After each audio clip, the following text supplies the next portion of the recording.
Hello, everybody. Welcome to WWE Bash in Berlin, our watch along. We'll start over at the beginning just by saying again, we say this every time, but this is not the actual pay per view. We'll get in trouble if we play the actual thing here. So, Peacock would be very disappointed in us. This is a watch along, so you can have it on another screen and just kind of take part and chat here and listen to our thoughts on random stuff that's going on, and you'll know if it's good or not because if our conversation veers, Steven, into other realms, the matches probably aren't holding us too well. Yeah. So we're going to run through a quick, pre-show and just talk about each match and talk some predictions before we get started. But on our screen, we have a nice shot of the Brandenburg Gate here celebrating Berlin. You might be behind because you're talking about here on the stream. Yeah, no, not on our stream, not on the Peacock. On the other thing. No, I don't care about that. You don't care about Gunther? Not like enough to, we move our Bash and Berlin logo down to the right spot here. There we go. That is better. Okay. Now, we have 5 matches. In this Brandenburg Gate scene, I've seen a lot of this lately because I went and saw Reagan yesterday in theaters to review it for our site. The review's up now. Check it out, by the way. Fair warning, if this movie is like or dislike basically along political lines, so just know, that. Yeah. The Brandenburg Gate plays a role in that film as well because Reagan gave one of his most important addresses right in front of it. So we have that as the backdrop for our thing today because the other one that we had that was our preview shot was way too much gold. It was like the entire thing was gold and it was hurting my eyes to look at it, so I can't imagine anything else. But okay, let's talk matches. Let's talk predictions. Let's start with what I feel will probably be the first match of the night, and that is Randall Keith challenging Gunther for the World Championship. Steven, does Randall have any shot in this match? No, this is we like to talk about, filler episodes in shows. This is a filler pay-per-view. It's only barely canon. I guess this might be more canon than like the... It is canon, but it's very much like this is the setup. We should say more. This is the status quo pay-per-view. Yeah. It's nice that they're doing one in Germany. I think there'll be one surprise tonight, maybe. But it's not here. Gunther, there's no reason. It would just be really bad storytelling. Gunther's the hometown hero, and by that I mean he's from the next country over. Yeah, if we were like, this person's from Canada wrestling in Austin, Texas, they're the home. The last hometown hero, quote unquote, from that country in Germany didn't turn out so well. Maybe I wouldn't call him a hometown hero, but yeah, it's so. I don't know. Like Gunther's character now has switched away from it, but I remember when he first started, I was getting very much German imperialistic vibes from the character. I don't know if you were. Yeah, the whole when Imperium first debuted on the main roster. Yeah. I got that. But anyways, Gunther's winning here, no doubt. Hopefully it'll be a good match. I think it will, potentially. But I think it's worth bringing up. It's worth talking about a little bit more, because when Gunther first main roster debuted, Vince was still a presence in one way or another, right? And he's always had anybody on the roster who's Eastern European or Russian or can be portrayed as Russian come across that way. They've just always been that. Yeah. So I think it was just par for the course. And once he left, we learned that, hey, this person can be something other than somebody who's just dying to, recreate the Iron Curtain. So, yeah, I think Gunther's really benefited, maybe the most actually, from Trips being fully in charge. Mm-hmm. Gunther's not losing this match. There's nobody. I don't think so either. I don't know how to say it. I don't know how to add any level of drama to this. There's no way. There isn't. I just hope it's a good match. It's gonna be a physical match. I always worry a little bit about Randy Orton getting hurt at whatever age he is now, 44, 45, whatever. Yeah. And then whenever you come off of a major back injury, right, like that is a thing to think about.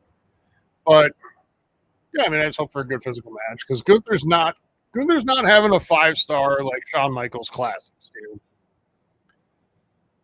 There's not going to be like top rope stuff and a bunch of flippies and whatever going on here. So I just hope it's a banger, as they say, and we have a good time. But yeah, Gunther's with this. All right, the Terror Twins, Rhea Ripley and Damian Priest taking on Liv Morgan and Dominic Mysterio in intergender like mixed tag match. So I assume it's when one woman gets tagged and the other one has to come in. Yep, that's usually how they work. Though there'll definitely be something where Rhea gets her hands on Dom. Yeah. Like it's not just going to be a Damian. She did on Raw for a second. Yeah. And it didn't work out. Liv came in. And then she did a while ago too, and it didn't work out. And that's why I keep thinking we're heading towards a like Rhea Dom Hell in a Cell. Yeah, or steel cage, something where like you can't get away. I don't think it's going to be a Hell in a Cell because I think the Hell in a Cell is being saved for one specific couple. Yeah, 2 wrestlers, and we'll get there. But I think a steel cage could potentially happen. Though I guess, can you do a steel cage on the same day you do a Hell in a Cell? Like, there's not enough room above. No, I don't think you can structurally. So it would it could happen on Raw though. That could be fun. It could. It would be. Could be the main event. Like, would you go down for a card of all Hell in a Cell matches? Once, yes. Yeah, like at Bad Blood. Yes. Yeah, I think I would. I kind of would be too. I don't know. It might get stale. It probably would, but I'd be down. And then they are building up some very, very personal rivalries that could fit, right? So, yeah. Who do you got winning this? This one's the toughest one, I think, out of all of them, because it just depends how much longer you want this storyline to go. I don't think it's necessarily time for the Terror Twins. God, I hate that name. To win clean and put this to bed like this. I don't think this is over yet. I'm gonna say. Go ahead. I think it's going to be Liv and Dom through definite shenanigans, and it's potentially the Terror Twins winning, but like Pyrrhic victory winning, where they get their asses kicked and again. Which I hope, because again, I've said it multiple places, they're not the good guys. No one's the good guys in this. But I hate this idea that they're like, they started it and now shit's coming back on them and like we should feel bad for them for it. No, fuck that. I am anti storyline Rhea and Damian being the good guys in this. Do you like the name Terror Twins better than Pure Fusion Collective? Oh, I mean, yes, because that's a really stupid name. This is like, it feels like, when sometimes you're making changes and you go so far in the other route and then you have to like bring it back. That's what this feels like. It feels like Trips is trying to make so many stables and groups and they're just like, let's just stick things together. This feels like something, if you were to make a corporate speak generator, like these would be 3 words that popped out. All right, Pure Fusion Collective.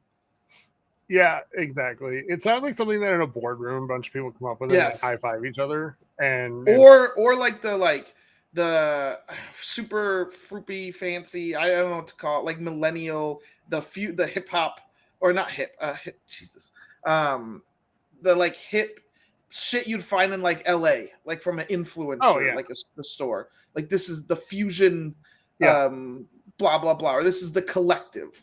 It almost sounds like a name for a trendy drink, like a energy drink or something, you know? Yeah. So that's really stupid. I hate the Terror Twins though, because I don't know. I don't know. I do like that rather than burying talent that they don't really know what to do with, they stick them together in a stable and try to do something with them. Like, okay, I'm on board with that, because then you can have people that are just ringside and not in matches, but still doing something, you know? Yeah. So, all right. But yeah, Pure Fusion Collective not doing it for me so far. We'll see kind of what happens. But as far as this match goes, I'm going against the grain here. I feel like, you know, Liv and Dom get the dub here, but in shenanigan ways. Like, it's not going to be a clean win. Yeah. And I'm with you. And then they're going to act like it's a clean win, and that's going to be the best part. I know. So I know it's the in thing to boo Dom now. Like, he just gets booed over everywhere he goes, and it's funny to watch. But like, I love the character of Dominic Mysterio. Like, I enjoy it so much. Obviously, you remember the live sex celebration. Like, anybody who knows WWE remembers or knows about that. Can we have a live Tendy celebration tomorrow? That would be great. Wouldn't it? Yeah, I think this storyline ends with Liv getting sick of Dom, like, and his Tendy ways. And I feel kind of bad that that's the way I think it's gonna go, but I think that's kind of where they're hinting at. Like, he's gonna be viewed as this lazy bum or something. I still feel like she's really with Finn. Yeah. And we're gonna find that out over time. Yeah, but I think the storyline is not over. Oh no, I think they're going to split Damian and Rhea away from the rest of the Judgment Day, but I think the Judgment Day group that is right now still has some life in it. They have plenty of life, yeah, for sure. Yeah. Okay. Up next, Alba Fire and Isla Dawn against Jade Cargill and Bianca Belair. For the women's tag team championship. What do you got? I'm going to say Bianca and Jade because, again, unless you want this to happen at Bad Blood where the split happens and then they get their match there, I think there's some time that they could still spend together without it getting very tiring. In fact, they haven't even had the belts for a couple weeks to months. So I'm going to say they're going to win. I think they do end up getting split up. I think everyone and their mother knows that they're going to get split up, but I don't think it's the time yet. I think their match happens at Mania. Let's give them the belts. Let them have a run of a few months, look unstoppable, and then have some sort of Royal Rumble nonsense. Yeah, that's, I think, exactly the way this happens. So, yeah. I feel like this is the biggest match where we could get the, swerve and Isla and Alba keep their belts. I just don't want it. I said it on our prediction show or video, but I feel bad for Isla Dawn and Alba Fire. They are talented performers, right? They're good. But this whole time they've been in rivalries with people who have been the focus of the story. Yeah. So if you're going to let them run as champions, you need to win this match and then move on from them and not have these two in the picture. But I just don't think that's the time. It's time for that yet. So I'm taking Bianca and Jade here. I could be wrong. I think the odds actually are on Fire and Dawn winning this, but I'm going to go Bianca and Jade to win this match. Okay. Again, Steve, my favorite match of all time. The strap match. And if you've never seen one before, they both have a strap on their wrist. So they're attached to each other, and you're allowed to use the strap to whip and beat the other person. I imagine that's going to happen a little bit. And you win by dragging your opponent around the ring and touching all 4 top turnbuckles in succession. If that's interrupted via anything. Like, in football, it's like a football move. And here it's like a wrestling thing, whatever. Mm-hmm. Then it resets. So, I just don't feel like this match stipulation has the intensity that meets the intensity between these characters at this point. But I might be wrong there. It might just be bias on my part. What do you think? I actually have a different reason for thinking that this is a dumb match type for this, because Punk has to win this. Yeah. Because Drew won the first one. Like, Yep. if Punk loses, then we don't need a third match. Right. I don't buy Punk dragging Drew around the ring, getting him down long enough. I just don't buy it. Without some shenanigans happening. So I don't think this is going to be a clean win. And maybe it shouldn't, because I guess it sets the third match up a little bit more, especially for like a Hell in a Cell, which I definitely think it's going to be these two. This is going to be the Hell in a Cell. So, like, if there's only one at Bad Blood, this is it. And this should be the main event, but it won't be, because you're going to have probably Roman and Cody at those. Maybe does Cody wrestle Bad Blood? I don't know. No, Cody will, but I wonder if Roman will. You don't think Roman and Solo will be at Bad Blood? I think there's a chance they will. And that's why I think there's a chance we might get a card full of Hell in a Cell matches. Or at least with 2 or 3. Tyler, what if they did a 3 matches going on at the same time in the Hell in a Cell? That would be crazy. I don't think it would work. That's a Vince gimmick, and I just don't see it. Yeah, it would take away from all of them. Anyways, I think CM Punk wins. I don't know how clean it'll be. I could see him potentially maybe handcuffing Drew and getting the strap off, and winning that way, maybe. I don't know. Punk's winning, though. It has to be Punk. It makes no sense for Drew to win. Is it going to be clean? I don't know. We'll see. I'm on the pre-show right now, they're actually playing the thing for this. And it's so funny. Like, Drew is in such, his wheelhouse right now as a character. It's his best work of his career. He's like, "You're stupid dog, Larry." It's so funny. You're a stupid looking dog or whatever. And Larry's got a look, Steven. Yeah, he's very much Dogpool. I mean, Dogpool light. But he's lovable. And so is Dogpool, right? But he's lovable. He's perfect for the t-shirt, and there are t-shirts of Larry now. Yeah, I mean, Punk's winning this match. And that's my biggest issue with this pay-per-view in general, or PLE, is there's nothing that feels like that unpredictable here. Yeah. So, yeah, I mean, I'd be shocked if Drew wins, Punk's winning, and then we get Hell in a Cell, which will be fun.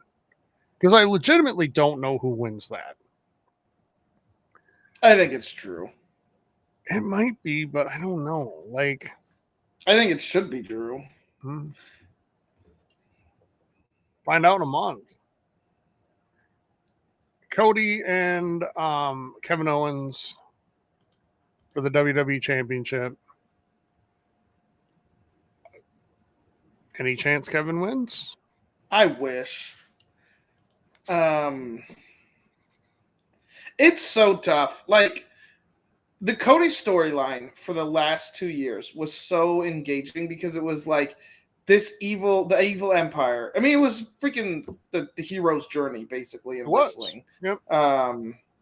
And he went through all these trials and lost at WrestleMania, and in probably one of the most shocking things that I can remember in wrestling. I did not expect it. And then it took him another year to finish the journey. And it was very exciting. And then post-Mania, it just immediately became so boring. Very, very quickly. And part of that is WWE not actually propping up enough heels, but also sometimes the good guy storyline, when the good guy holds the belt for a long time, just is more boring. And that's what this is. But I don't see him losing to Kevin Owens. I don't see him losing for at least until Mania. And that sucks because KO deserves a belt because KO has been a workhorse and one of my favorite wrestlers in the last since I started rewatching wrestling back during COVID.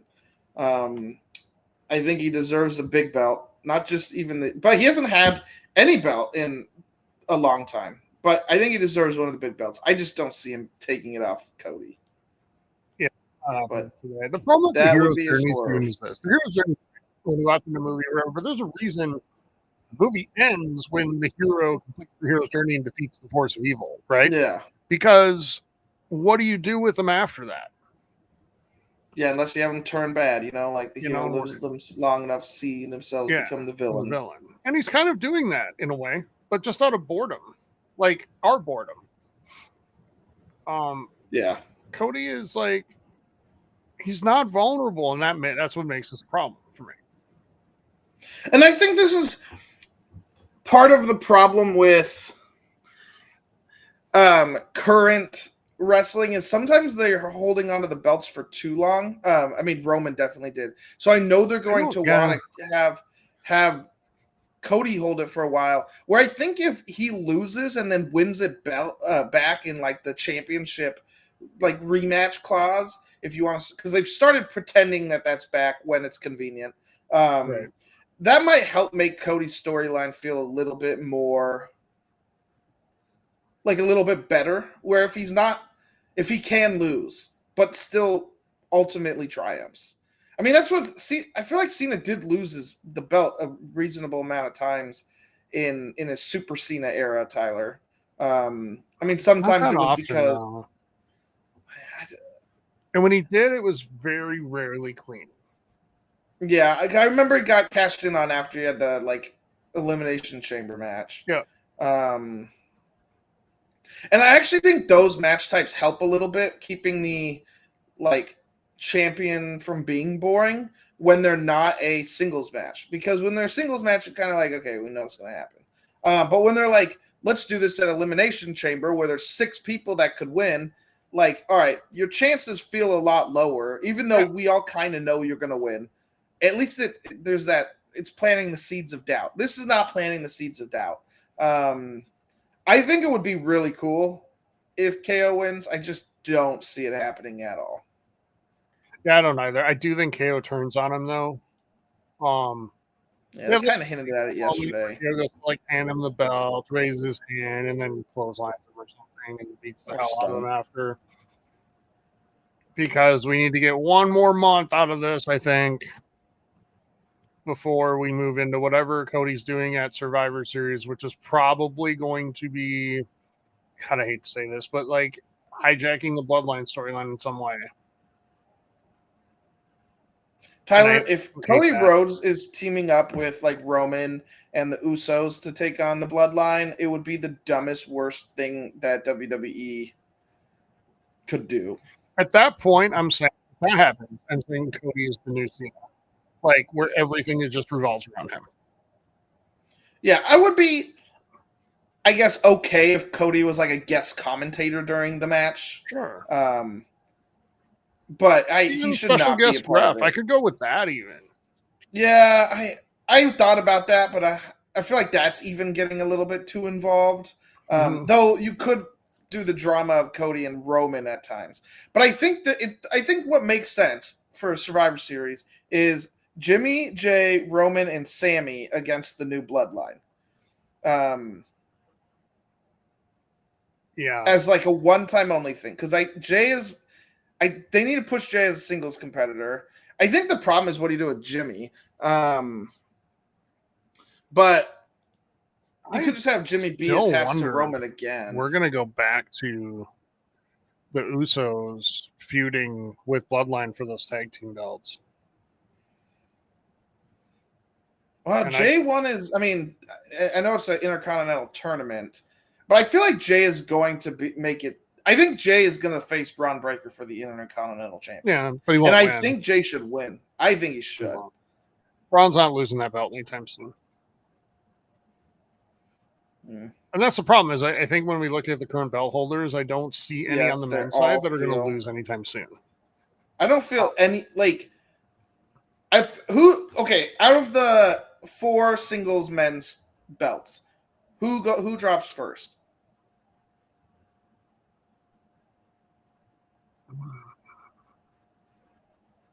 I do think it's probably Braun out of those. You think over LA Knight? Yeah, LA Knight needs to hold it for a while, I think. At least until the Royal Rumble. But then we're struggling because then we have 4 belts that are being held for a long time and never ever I could changing. see Braun dropping it at some point, but I don't see the point of giving it to Jay. Because I think they've got bloodline plans for him again. And here's the question, Steven. Do you really see Jey Uso as a WrestleMania main eventer in a singles match?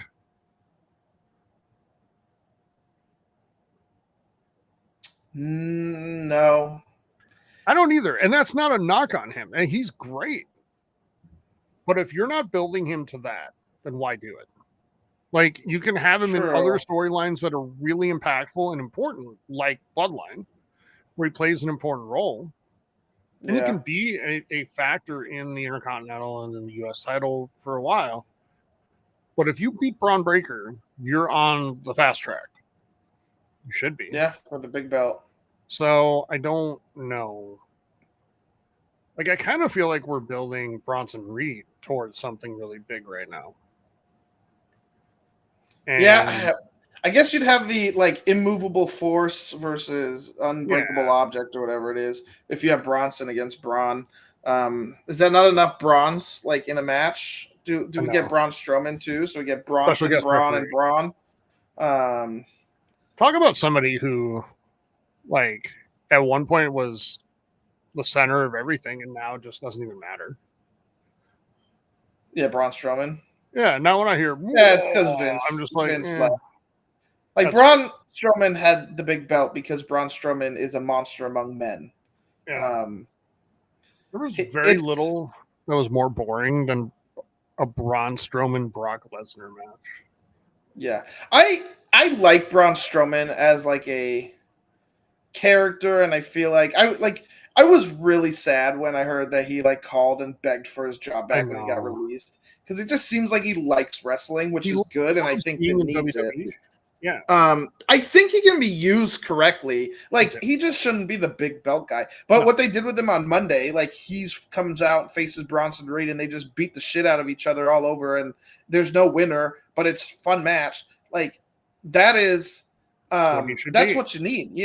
Or get him to face some of the cruiserweights, because those tend to be kind of fun, the cruisers versus the giants, as long as it's not the Great Khali as the giant. So I think there's room for him. This pay-per-view was the first one since probably this last Saudi one that I just don't care about. I care, it's not that I don't care, but it's I think this is going to be a little bit like Backlash, where the crowd makes this better. Yeah, I feel like this is going to be God, I love Drew right now. Just the look on his face walking in, even. I feel like Drew needs the big belt after this and deserves it, to be honest. Kind of. I just which one? I would actually like to see Drew beat Cody.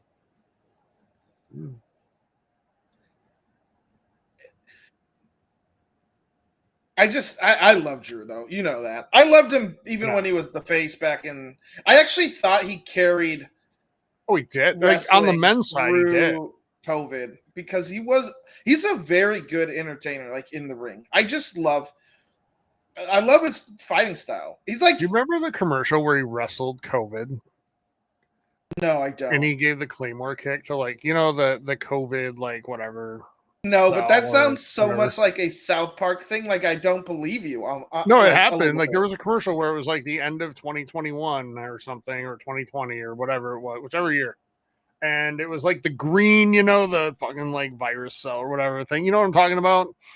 By the way that just made it seem is that Cody and KO are going on first.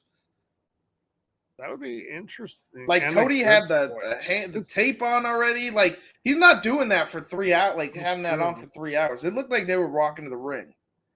I think it should be first because I think Gunther or Randy Orton should be the main event. I do too. Where is Berlin on your list of places you'd like to visit? Up there, like me too. High. Yeah, me it's too. Like number 2 in Europe for me, and it's just Germany. I want to go England, number 1, and then Germany. And the cool thing about England and Germany, for that matter, is like within the country, there's so many different types of places. You know, yeah. Like England, you can go to London, which is one of the largest cities in the world. And feels like it in every way. And then you can go like up north to even like Manchester, and it's a different feel. It's still a large city, but it's just a different feel. And also, Stephen, like St. Andrews is on the bucket list. I'd rather play St. Andrews than Augusta. Yes. Like that's not even tough for me to play St. Andrews. What'd you say? I wonder how much it is to play St. Andrews. But it would be super fun to do. So Germany's up there though. I mean, obviously Paris is really high. I'd rather go to Venice than Rome in the Italy side. Yeah. But yeah, I mean, Germany just had Berlin in particular has so much history. Good, bad, and otherwise, right? Like, yeah. But I think it'd be such a cool place to visit. And I do like one of the goals, excuse me, is to get to Gamescom at least once, right? And yeah, I'd want to like take probably, if you're gonna do it. I'd probably take more than the 1 week off work and just have a little bit of time to take a train over to Berlin or something and see that, and do as much as possible out there.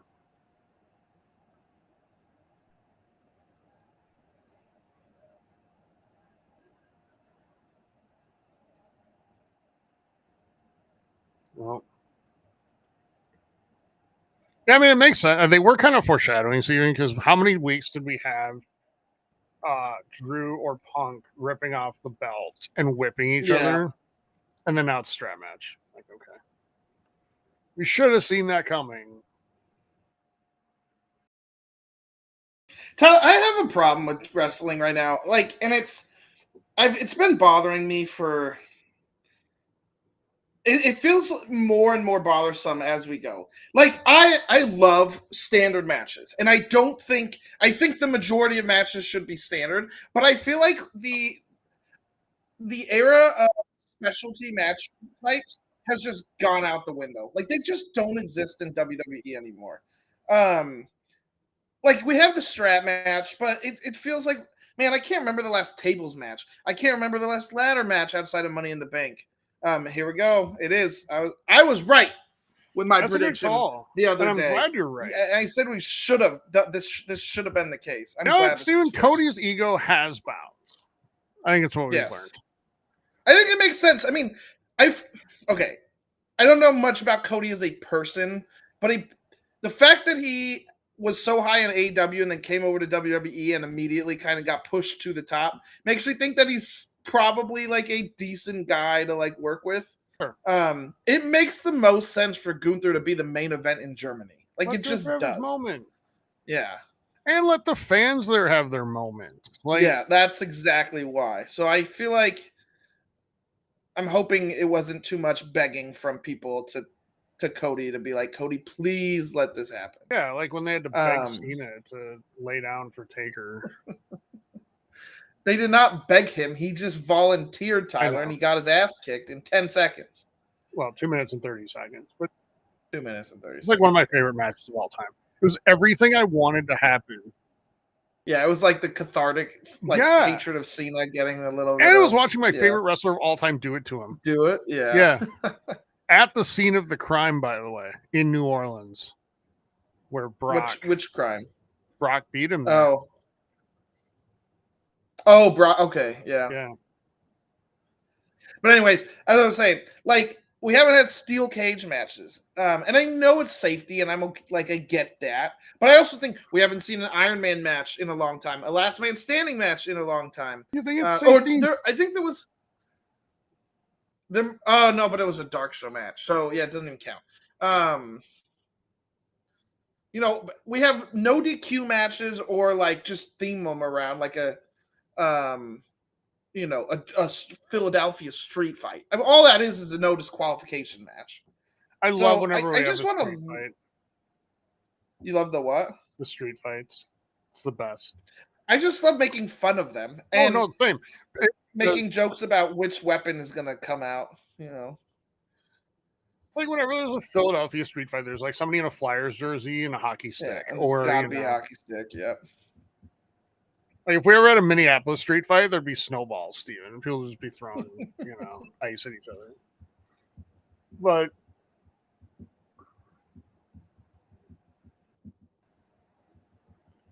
I guess we got a best 2 out of 3 the other day on Raw with Braun against Sammy. You know what I think the biggest culprit is, though, Steven? I don't even think it's a safety concern. I think it's that because these were the top of the professional ranks in this industry. Like they know how to take care of each other. But I think it's the fact that pay-per-views now have 5 matches instead of like 6 or 7. Yeah, and it's the time. Also, trying to make sure to get enough. Like you want to get a lot of people out there too. Yeah. To get some moments, like you're building these deeply personal stories.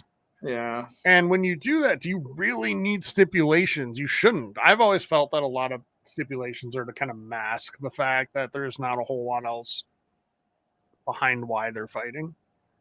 So, but I'm with you. Like, they could learn from WWE 2K23, where like you do the be a GM thing, and oh yeah, I mean WWE be a GM is like you have to have every match have a stipulation or be a title match. Yeah, like, it's ridiculous. I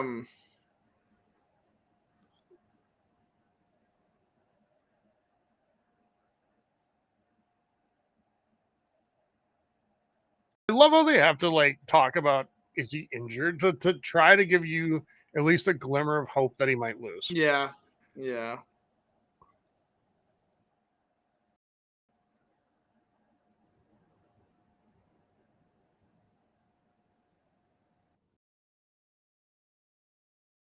Every time I see him come in his ring gear like this, I think of The Boys. Have you finished season 4 yet? No, I haven't started it yet. You haven't started it yet? Okay. I haven't finished it yet either. I need to. I paused for many of the same reasons that you haven't started it. I feel like I haven't watched a lot of TV. If I'm watching something, it's movies right now. Or you are in a movie or sitcoms. I have watched a decent amount of movies recently. It's been nice, actually. You know what I'll tell you? I think streaming apps have really upped their game in the quality of movies they carry. Not just new stuff, but like library stuff. For which streaming site? Like any streaming site. And that's the thing. It used to be just like Max, but now like Hulu has a really good library. Yeah, Hulu's not bad. Peacock's pretty good too. And Netflix, by the way, premiering the Vince McMahon documentary in about 2 weeks. I have to get Peacock or Netflix again. I feel like we might be doing reaction shows to that, and there's going to be a lot of ugliness to come out of that show, Steven. Oh yeah.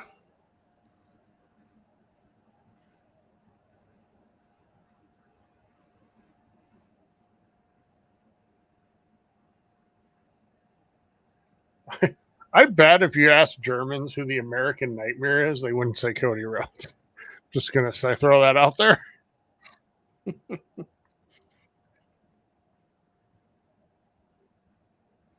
I doubt Cody Rhodes has a special balloon that gets flown around. Yeah.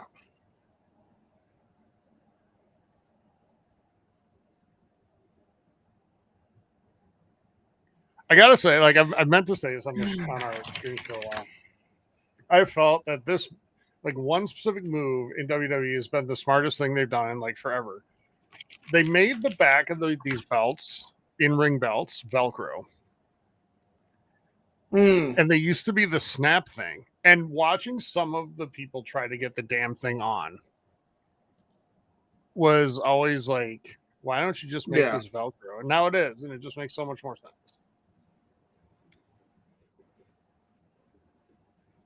Kevin's very intense.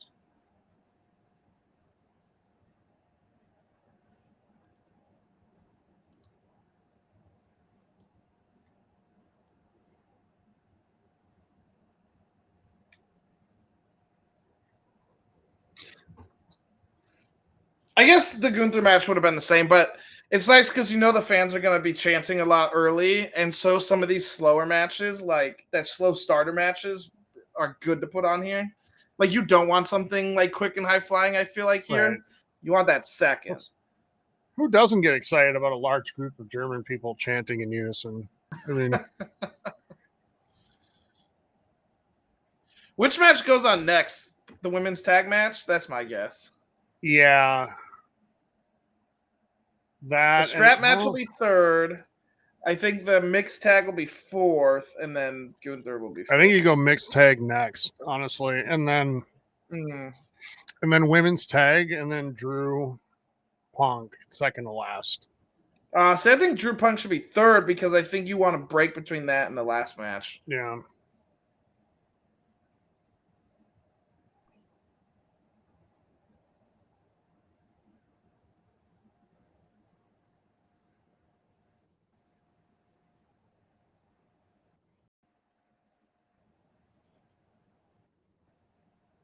The most fun part of this, Steven, is that Pat McAfee is far, far away talking about football.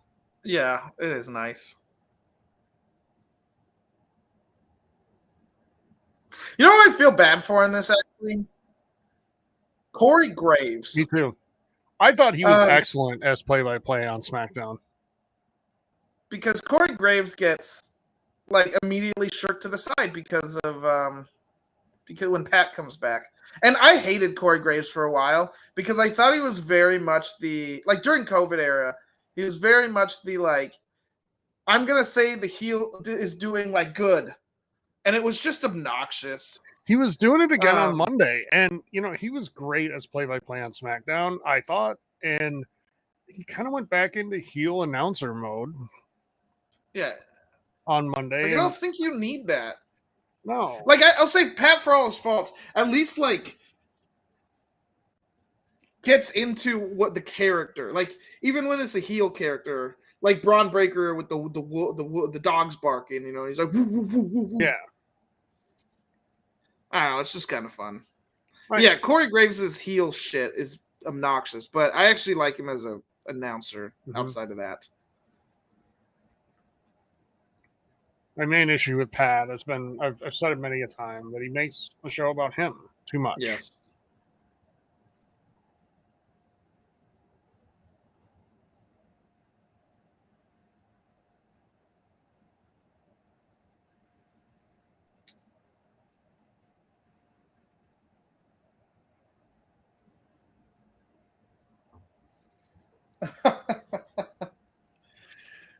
We should have a drinking game every time one of them mentions the fake injury. I know. Drink.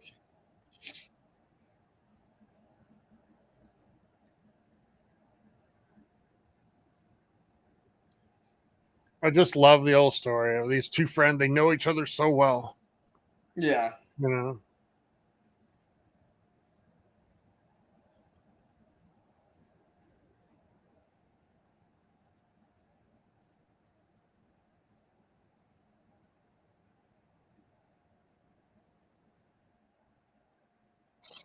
You'd be proud, Steven. I watched a Premier League match this morning.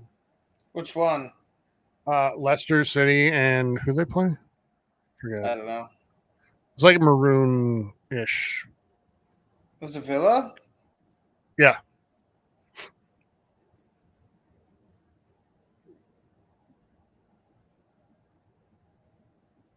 Villa 1-2-1, right? They did. Yeah. I had it on while I was writing the review for Reagan.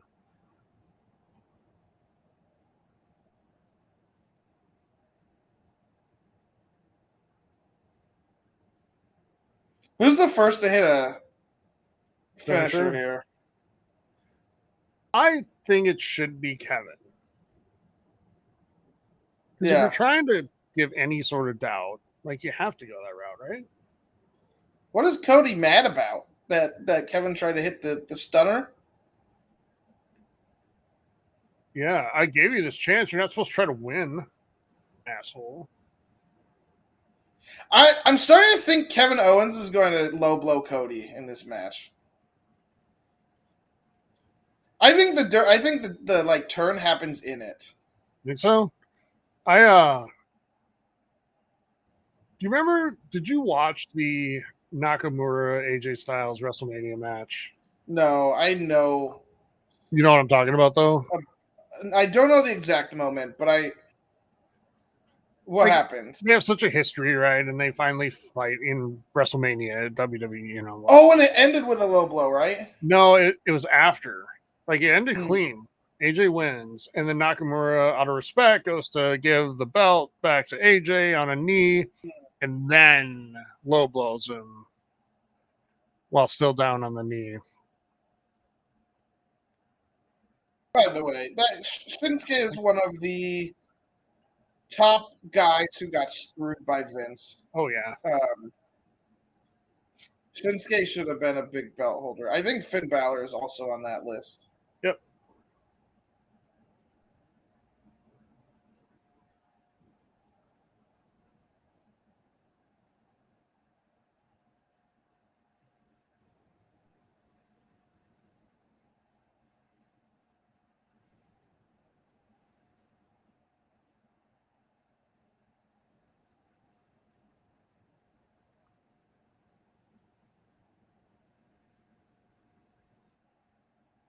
See, I think my issue right now with the four belts is we made the universal or the heavyweight champion because Roman was holding on to the belt for so long, and now all four of them feel like they're being held on for so long.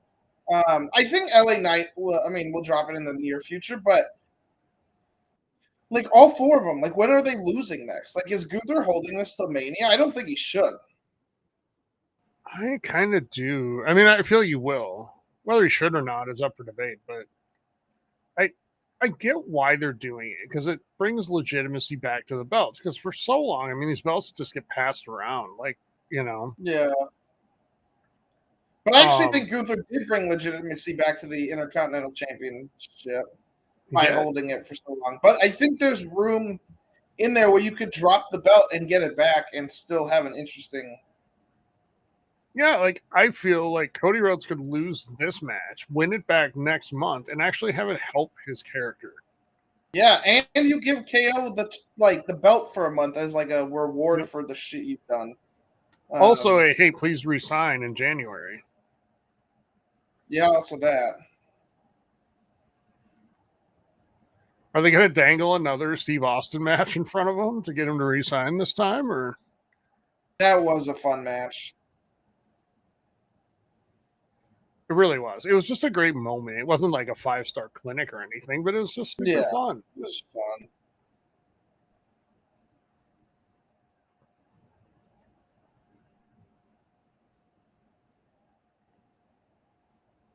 And then remember we got the next night, Vince versus Pat McAfee.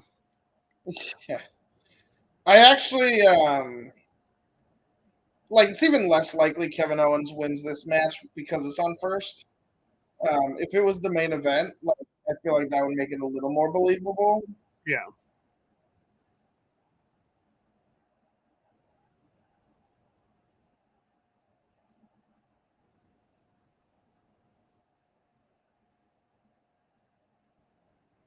That's interesting. That little graphic down there. They haven't done that in the past. Yeah, like what's to come.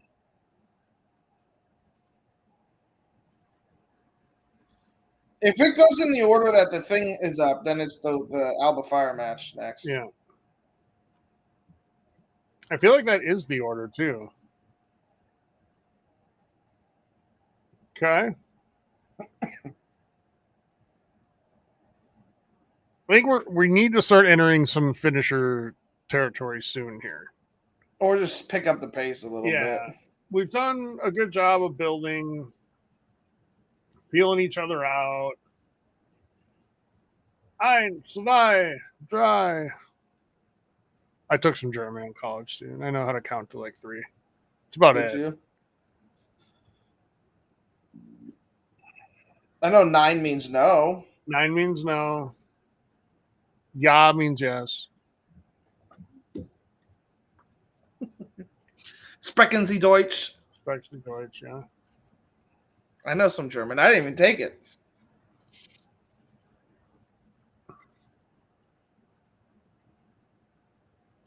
I am hungry. What? What do you think they sell at the concession stands in a German arena? A lot of sausage, I would imagine. You think sausage? You think pretzels? Probably, I would guess. I would assume beer. Yeah, oh, definitely, yeah. I don't know, like, if hot dogs are a thing there. Well, I mean, hamburgers are German, so probably that. I feel like, I mean, there's brats, and that's German, so I would say you could get a brat, probably. Yeah, brats, I'm sure, right? Chocolate, plenty of that. Let's see. Where's this? The Uber Arena in Berlin.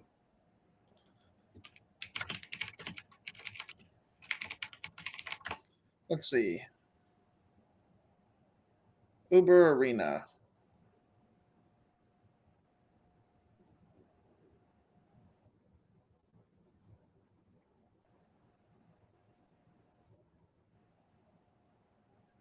It's a cashless arena. Do you imagine how much some people would scream about that here? Yeah, it'd be the olds. Oh, for sure.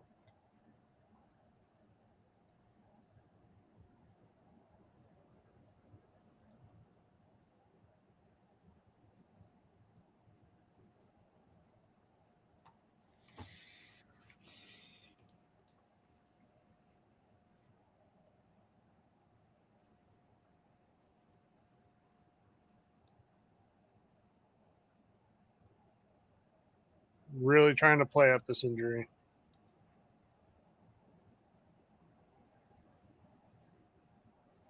So they have pretzels, currywursts, Leberkäse. I'm probably saying that wrong. Fries, bratwurst, and so it's just bread. Oh wait, no, it's beef, pork, and bacon made into a bread. Interesting. Okay. And this is just like the consumption of food, so they might have more. I don't. Yeah, it's trying to find. It's hard.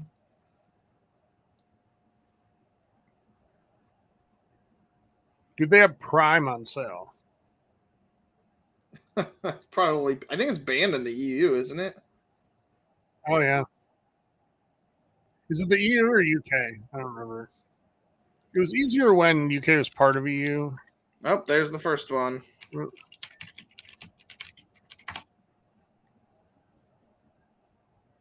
Yeah, they're not allowed in the UK.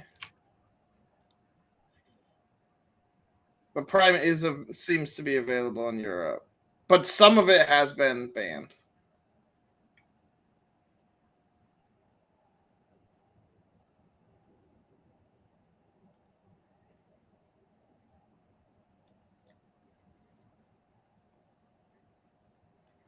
Can they ban Logan Paul too? Oh, I know. I want to ban Logan Paul.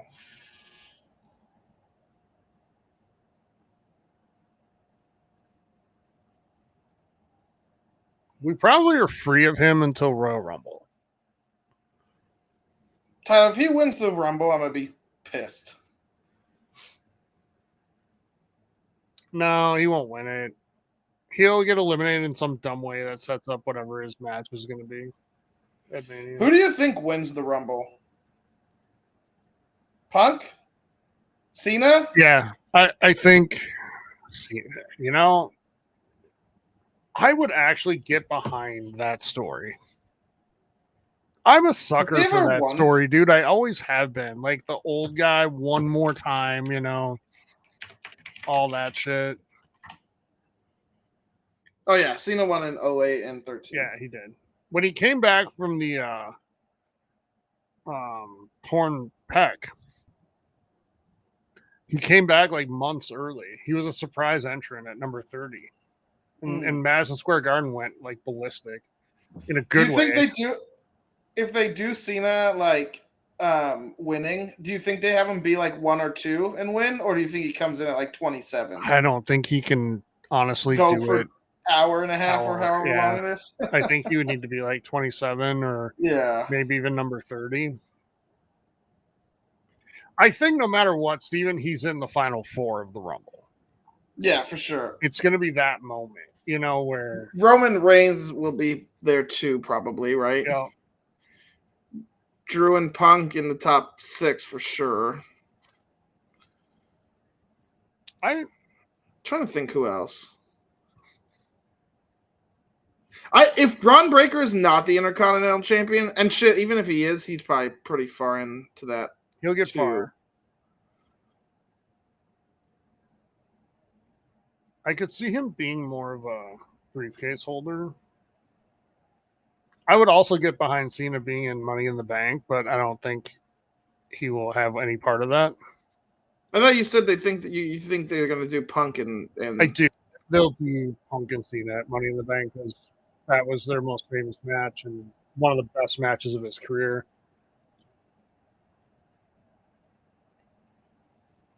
Oh, there's a Gunners jersey. Did they win today? No. They drew. It was 1-1, and there was a red card in the 49th minute, which didn't help. Brian's good, though, but it was a home game, so you want to win those. Also, we're out 2 midfielders for Tottenham. Ugh. Because one's injured and one's now suspended.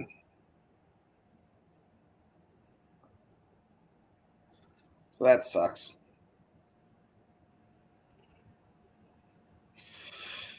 I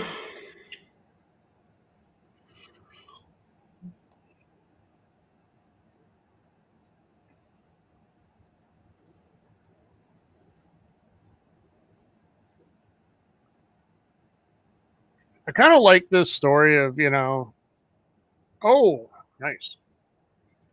Of Cody's hitting him with everything and Owens just keeps kicking out. Yeah. It's hard to get invested even in good wrestling matches sometimes when you just know who's winning. That's why to this day, like my favorite match to watch the first time was that Taker Michaels match at 25 because Shawn Michaels was definitely a big enough name that he could do it. Yeah. He could end the streak. And that match was such a classic. Like, you legitimately didn't know.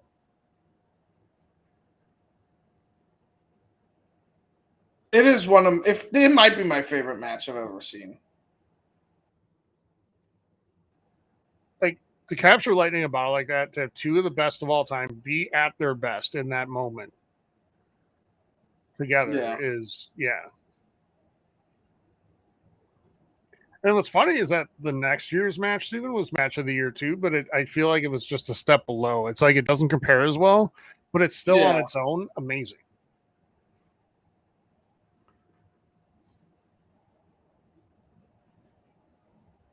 What's crazy, though, is that Taker landed on his head in the middle of that match. Yeah. And still, like... I think Goldberg watched that match to, like, get inspiration. It's like, if I drop him on his head, it'll bring out his best.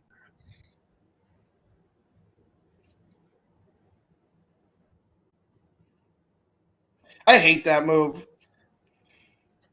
I like it when Goldust does it. Uh-oh. Oh, come on. No, it didn't. Cody's just selling it that he botched it.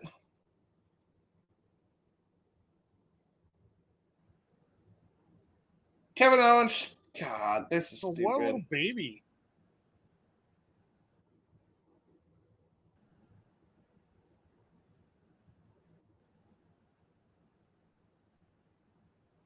Yes, Wade, I'm with you. This is not Kevin Owens.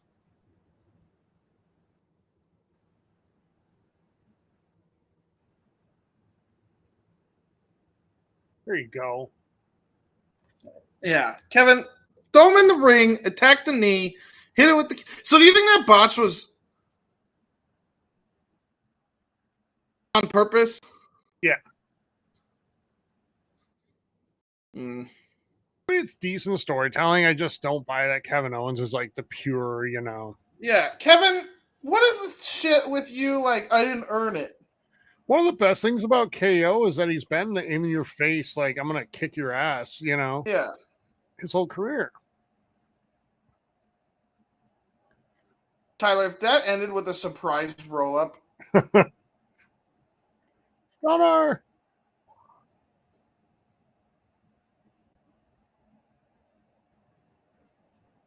Yeah, Wade is not wrong. Kevin, just stomp his knee in. There's potential, Steven, for a good story here. Maybe Owens doesn't turn tonight, but maybe he does on like Raw, or SmackDown, because maybe he realizes I had a shot to win this thing. Yeah. And I blew it because I wasn't who I used to be. Yeah. Kevin, you could do a knee lock on him, on his injured knee. You know, if it's hurt that bad. Do that thing where he puts him in shit, what's the move? But you go outside of the ring and then you put him in the for the leg lock against the post. Yeah. Well, we're getting triple crossroads. Yeah, this is done. We're done. Reverse it. Reverse it. There it is.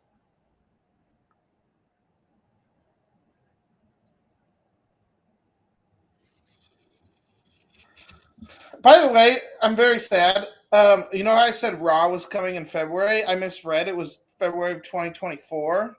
So, yeah. It'll be there, though. I feel like Anaheim's a once-a-year destination for them. Is it? I feel like they hadn't had Raw in a while. I bet you get Raw or SmackDown once a year. I don't want SmackDown. SmackDown's icky. You almost had like the little whiny voice there where you're like, I don't want that one.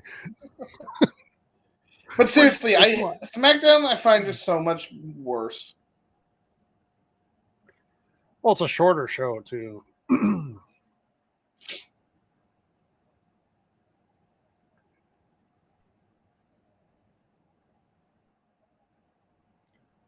Okay, that should kill Cody Rhodes if his knees is hurt, as he's saying. Yeah. Oh, he's going to do one-legged crossroads. 1, 2, 3.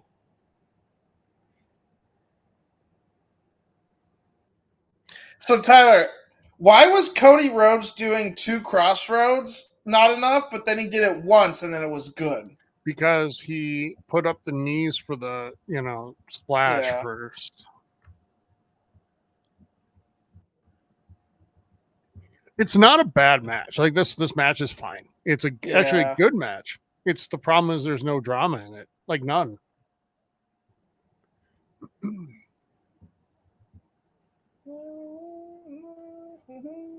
Please turn on him, Kevin. Can one of you be an interesting character? Kevin.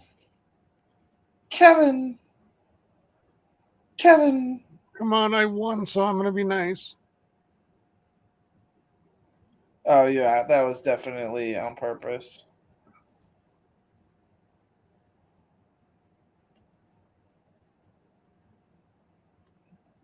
Oh, Kevin.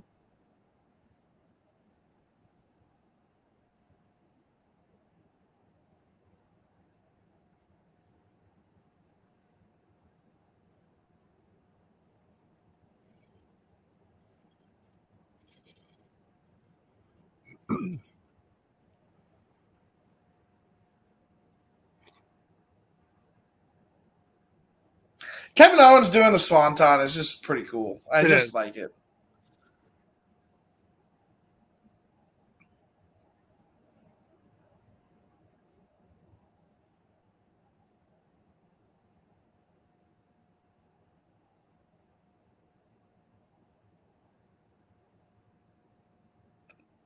Kevin's.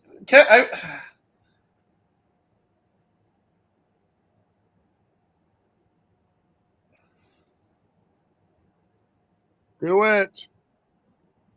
Like, Cody, what are you expecting here? You got a match for your friend, but then you think he's supposed to be happy he lost? Like,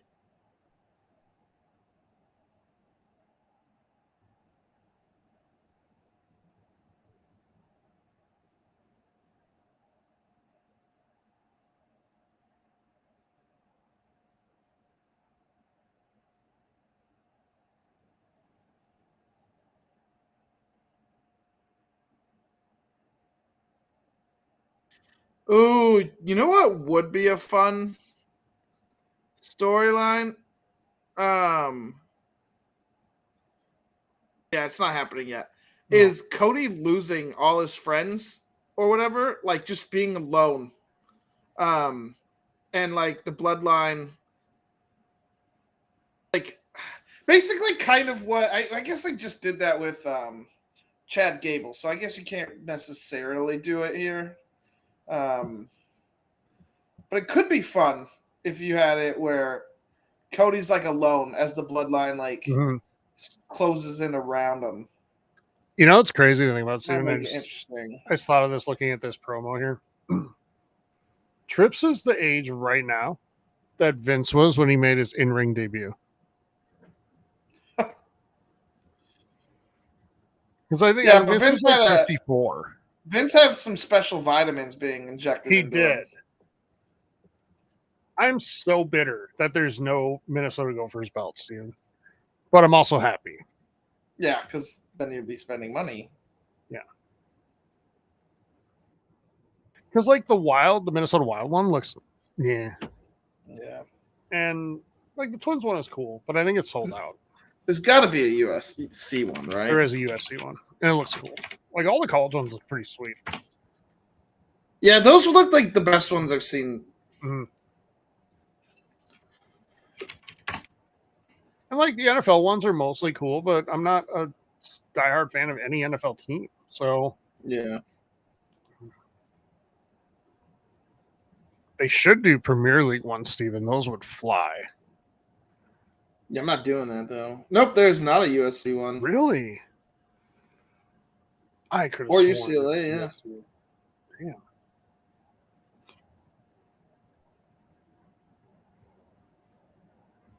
USA is going to have both WWE shows for 3 months. Yep.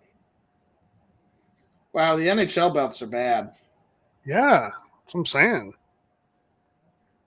At least they have the new Ducks logo. The fact that it's almost gone means people are probably buying it just for the new Ducks logo. New Ducks logo. The New Jerseys. No, they have the old ones on the side.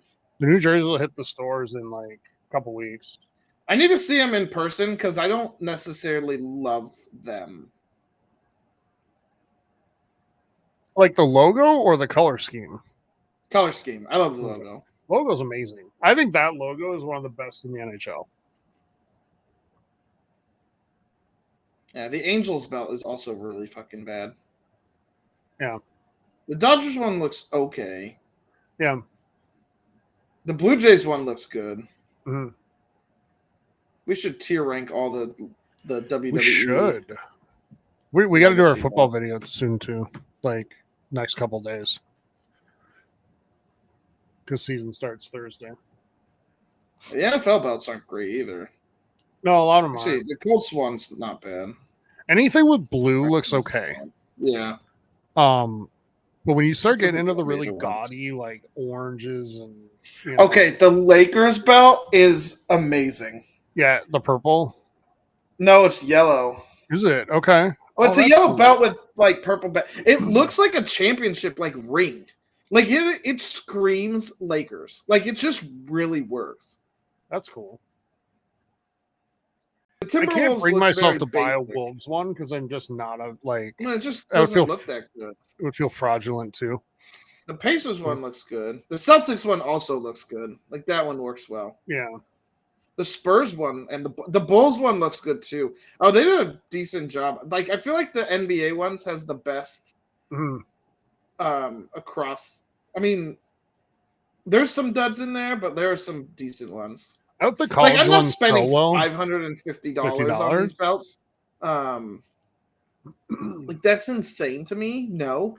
But Steven, if you use the payment plans, you're not spending $550. You're just spending $100 and some 4 times. It's different.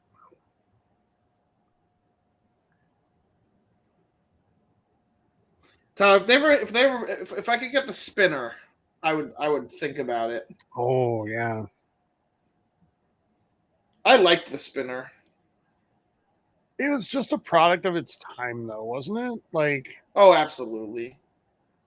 The one I hated was the World Heavyweight belt. That was it was basically just gold, and there was detail on it, but you couldn't see it on television. You didn't like that? That's like the classic belt. You can't see anything. That's fair. I really like the US one. I like the US belt now.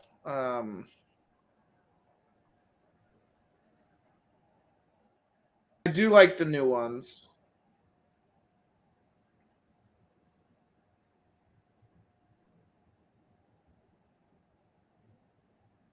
I feel like this is going to be a retain now, by the way, because we're doing it second. You think the turn happens? I don't know. It could be neither. It could be a retain and no turn.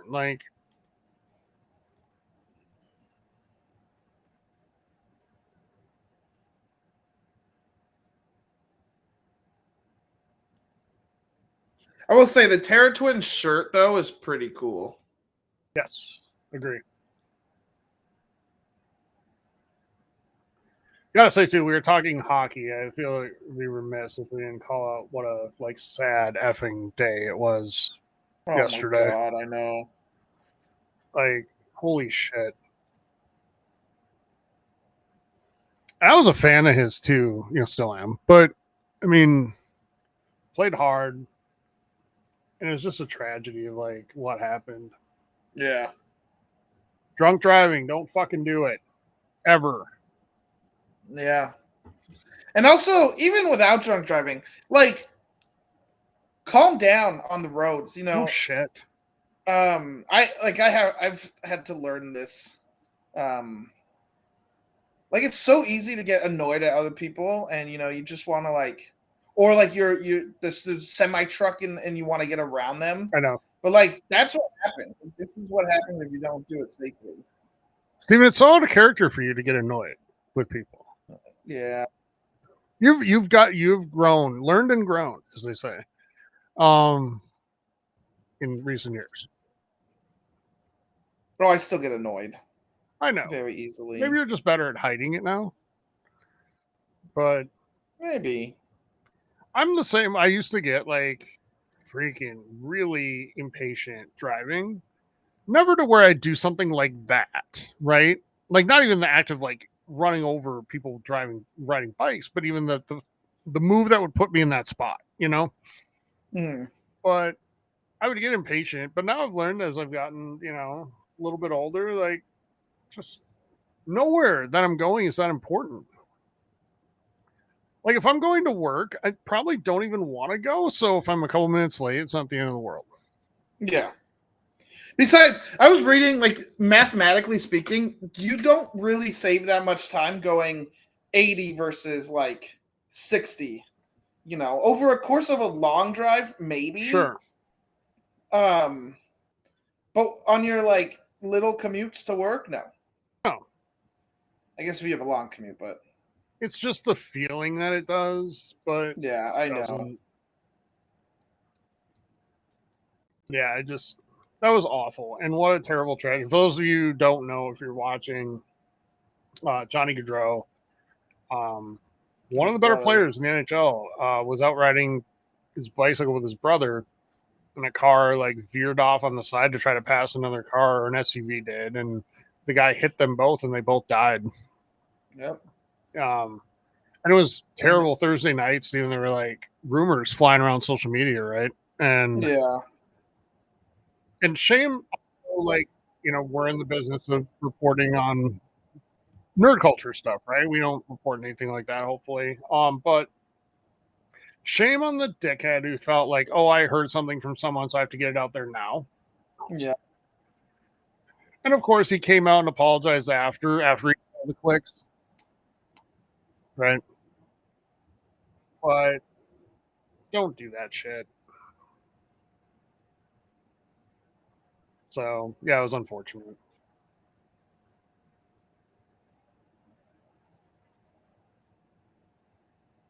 And that is the third, Steven, like, tragedy that franchise has had in 20 years of existence.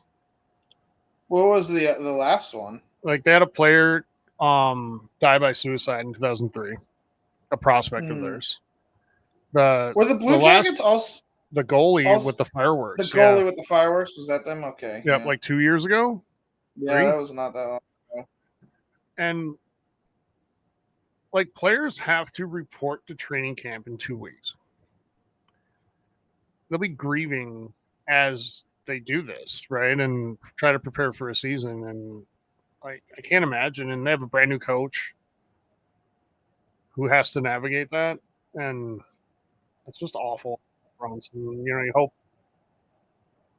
I hope the franchise is like, we're going to take care of the family, you know, but yeah, it just sucks. Are you sticking with your prediction on this match? No easy way to transition, so we just will. Yeah, I still think it's Bianca and Jade. I want it to be, but I don't know.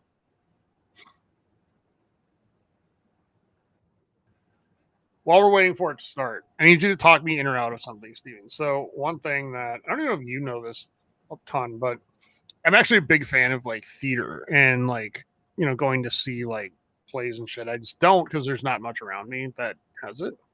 Mm-hmm. So there's a theater in Minneapolis called the Guthrie Theater that shows A Christmas Carol every year, and it's one of my favorite things to go to. I haven't gone for a long time, but I was looking at tickets last night. I need you to talk me in or out of this. A ticket to go to the show is $250. Okay, well, hold on. Yeah. Why, Jade, the moment that Alba Fire and Isla Dawn came in, did you not get in the ring immediately? Like, why did you wait?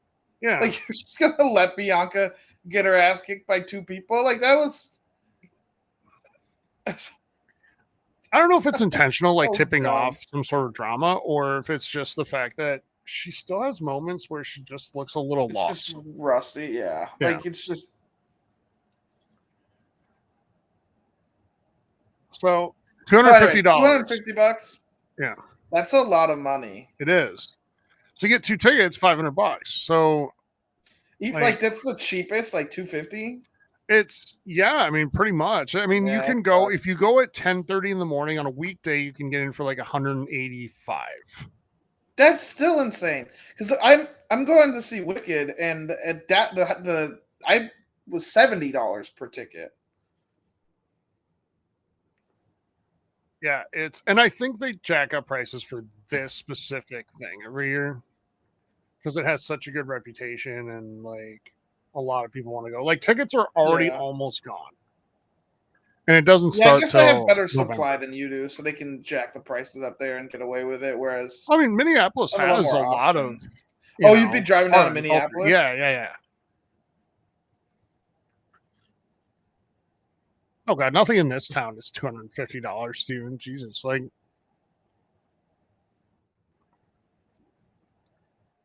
Although I was looking just offhand last night, and there's actually a theater production place like a half mile from where I live, and I didn't know it. Well, you have St. Cloud State, right? Yeah. So they have stuff too. Check their theater. Yeah, I was gonna say. Yeah. But I do like going to that stuff, and I like plays too. I've been like when I was in college, I took a couple theater classes for. One was for a we had to do a public speaking class, so that's because that was an online class that met 3 Saturdays, so I knew I was only limited to 3 speeches, so that was nice. And then I took a theater class for like the art credit, so we had to go see plays for that, and I had a good time. So was it like a theater class where you would have to do theater, or like just go and study it? No, so the theater class was like you were studying like just things about the one for that was specifically the theater class was going and seeing it and like kind of analyze or writing papers on the different plays, and then like learning about just the history of the theater, like the different ways theaters are set up. Like the other class was, again, we had to do a couple papers on theaters, but it was mostly just speeches, and they weren't even speeches on theaters. Like one of them, though we did have to do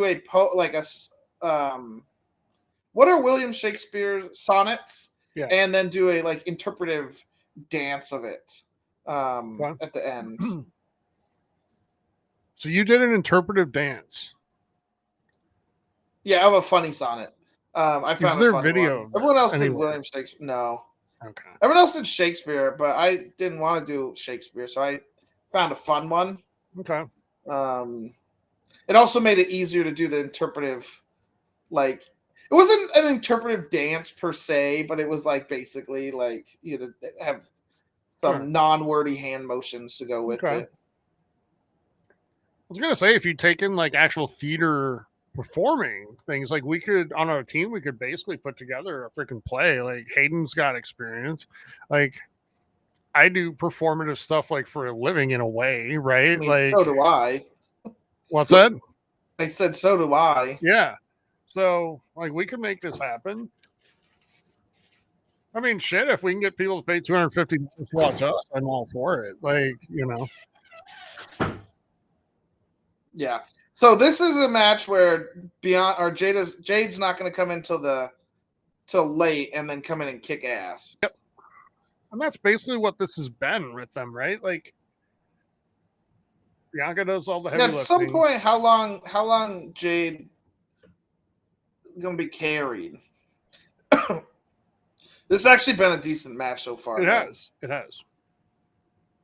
Well, you know, much better than the last match I saw Alba Fire and Isla Dawn in. Yeah. These two though can go. Like, were they in the bad Raw one? Was that them? Yes, that's why they retained it in that. That was one of the worst tag matches I've ever seen in my life. Like, I hope people were drunk in that match. I just hope, because it was so bad. And it looks worse even when you look at the memes of it or the GIFs, just because it's isolated, you know, and it's on its own.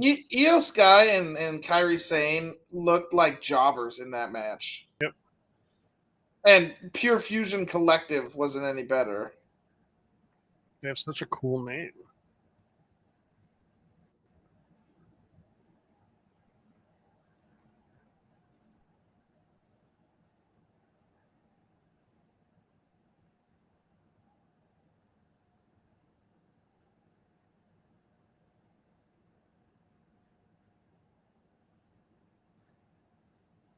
So Bianca basically has a weapon of her own on at all times that she's just allowed to use if she wants. Yeah.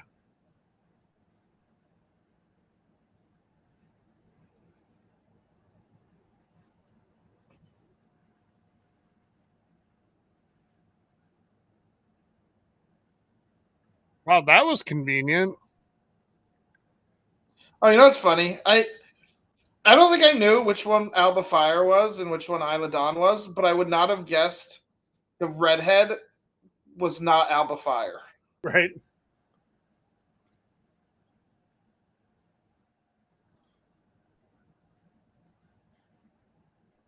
Why are we doing the green? I was wondering that, but I don't know. Doesn't look bad. No, it doesn't. I was just wondering if there's like a special meaning behind it. Is it a like Germany thing? But it's not, because Germany doesn't have green in their like national colors.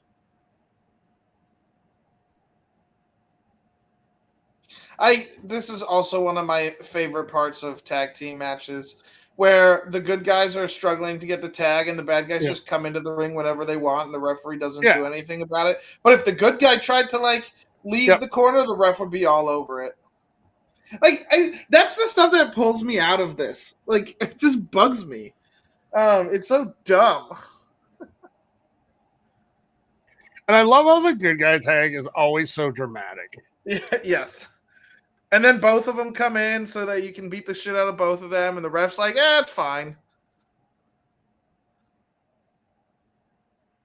And another one. Oh, no.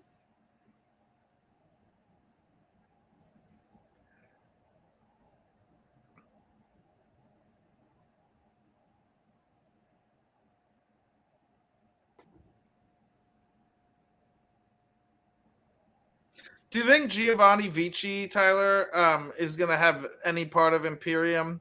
Or not like any part of them? Do you think he's going to feud with them? Or do you think they're just going to separate? I could see that. Not even acknowledge Ludwig? Yeah. Because Ludwig was the one that took him out. Yeah. Because it's coming to Raw, right? Not SmackDown? Pretty sure. Yeah.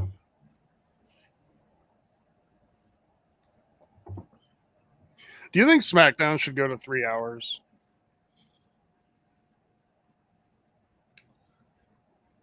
Maybe. Or maybe 2.5.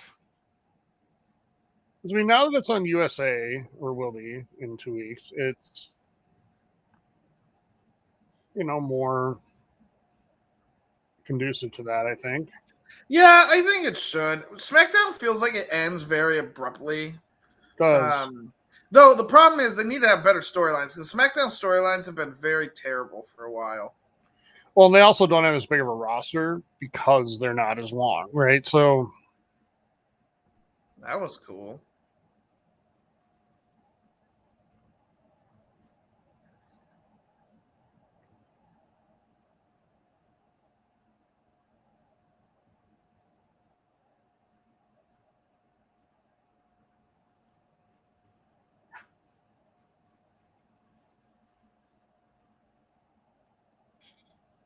Okay, prediction. When do you think Tiffy time cashes in?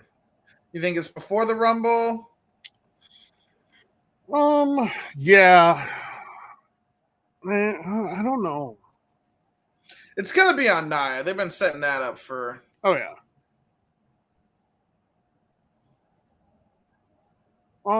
I could see her not winning the Rumble, being upset, and then cashing in, Hmm.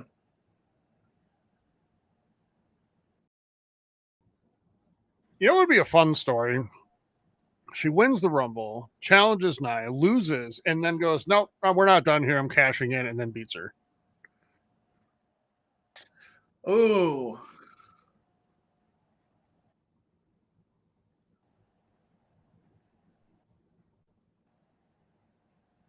So she has the Rumble and the belt at the same time. Mm-hmm. That would be interesting. And it would actually fit the character because she's so obnoxious and, I get everything. I love Tiffy time. Tiffany Stratton.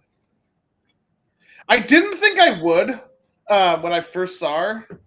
I thought she would be like just the annoying, and also not very good stereotypical attractive blonde wrestler that we've gotten a few of. Yeah, she's not years. A Vince era wrestler that's who looks like that, Yeah.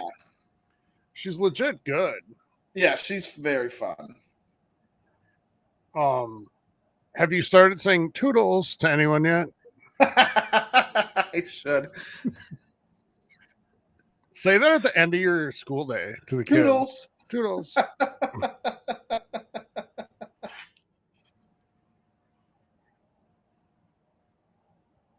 Okay, that finally looked good. I was gonna say, I feel like,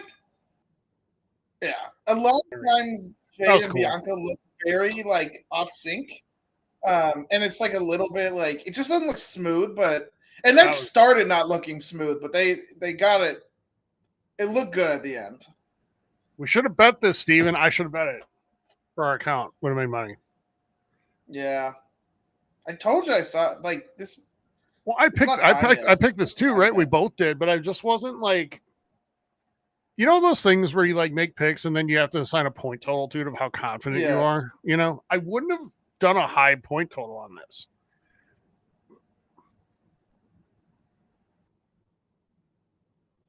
That is a fun double. We should rank the tag team finishers. Because that one's pretty good. Isla Dawn and Alba Fire's finisher is good. The Usos have a good one too. And I'm not talking about the super kick party. I hate super kick party. The old 3D, I do because yeah, from Dudley Boys. No, the Dudley Boys. Yep. Yeah. If they were here, they'd be like, "Is that the one that's what's his face? Alex Jones?" And yes, it is. Yes, it is. I like the super kick party is overused, so it's annoying. But getting kicked in the face from two different directions would not be fun. I would think that would hurt quite a bit. Yeah, right? I would not want that. Evan, if sorry I didn't see your comment right away, but no, Punk's match has not taken place yet. 2 matches away, next. I believe. Guaranteed. No, it's next. No, maybe next. Sorry, it's the next match. I was right again with my predictions for the order of this. Because I think the way they had it going across the it doesn't make. I feel like you can't have it right before the Gunther match. They're just gonna feel too similar. I think the mixed tag is a nice breakup between the strap match and the final. I can go with that. Are they making seeing the mixed tag more important than it actually is? No, I don't feel like it's more important because it's fourth. I think, to me, and this is maybe where WWE, or 2K, be a GM mode comes into play. I view the first and the last match as the most important, and then everything else is just a pacing thing. It's just how they want to pace the show. I don't view the second to last match as the second most important match of the night. It is well done when it's paced like a good album, you know? Yeah. Good album always usually starts out with a bit of a banger. If it's a rock album, right? And then it will have some some ebbs and flows throughout. Usually your third or fourth song is the one that's the big radio one, you know? Yeah. I like that maroon Bash in Berlin shirt. I also kind of begrudgingly like the Cody with the Germany colors. Shirt. I'm shocked he never changes his nickname when he's in you really want to be called the German Nightmare? That's something you want? No, but when I don't remember which show it was. I think it was one right after Mania. I thought he would be themed a little bit more like the country.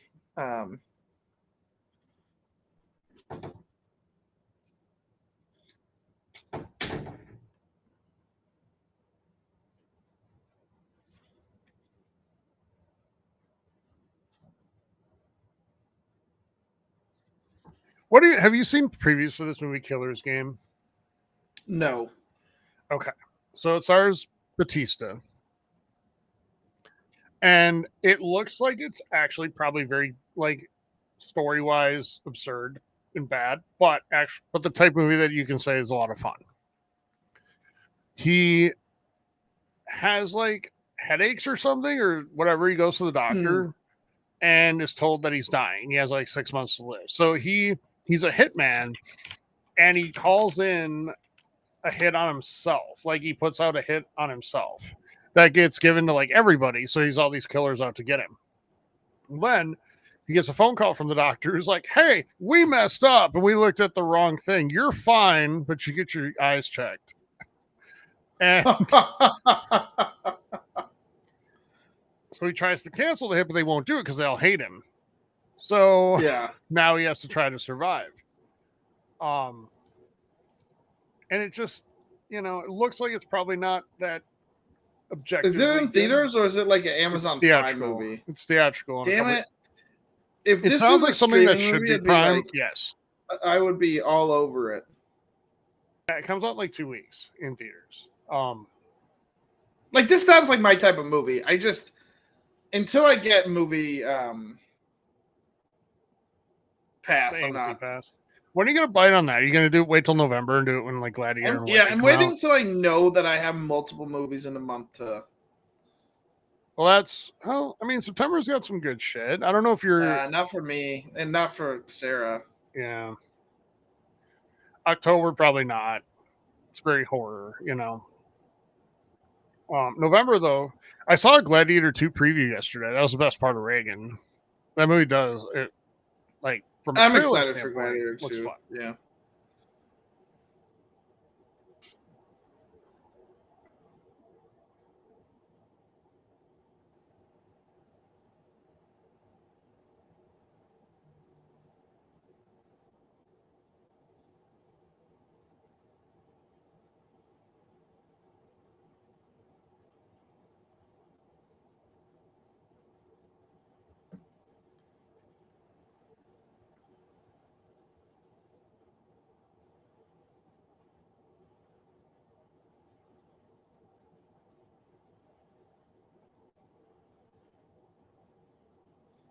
I can't believe tomorrow's September, dude. No. I can't believe the NFL starts in, like, 5 days.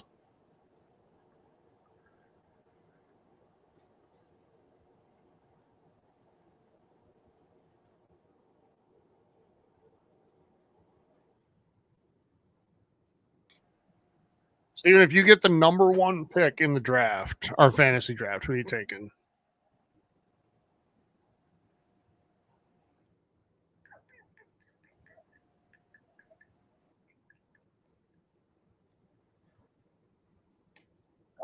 Christian McCaffrey.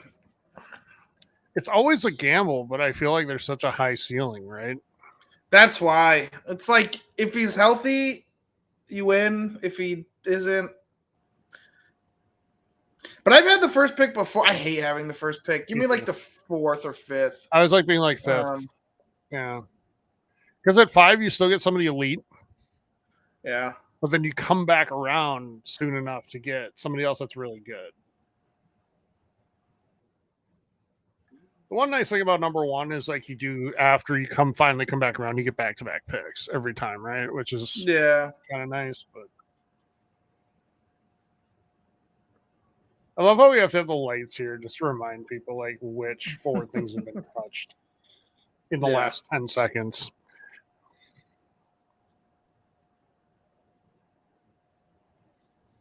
Drew, bring the damn Claymore out. You could use it to cut the strap off. Yeah. Whenever he's like the punk, he's like, "I'll kill you." I don't believe you, because you bring the damn sword if you meant that.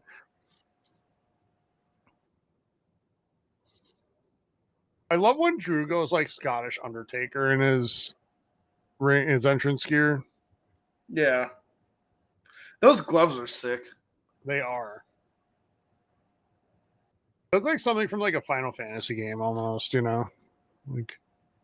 This whole outfit's sick. It reminds me of, like, I've never seen the movie, but is it Highlander? Yeah. Yeah. There's like a bunch of them, but yeah, I know what you're talking about.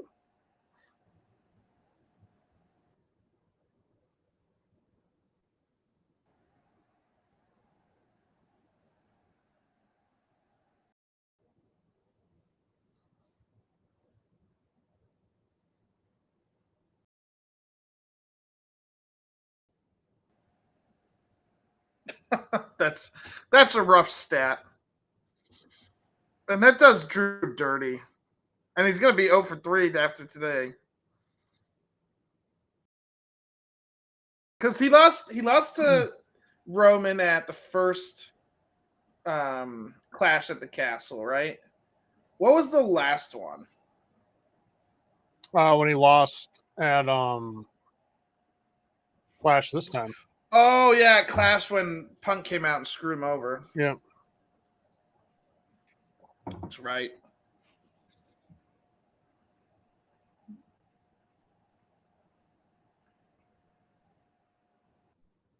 I will say this: can we get an overseas pay-per-view that's like earth shattering with results, not a placeholder? WrestleMania needs to be in London. I've come to terms with the fact that Minneapolis will never have it. It's just always going to be the bridesmaid. Put the damn thing in London.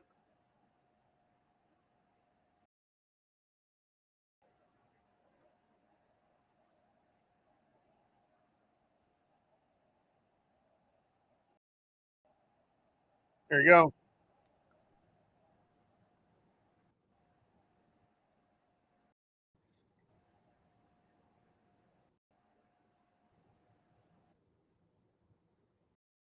Drew's in it. Do you think he tries to kill him with the sword? That would be cool. Wouldn't that be awesome? And is he wearing the bracelet that says Larry and AJ in the movie?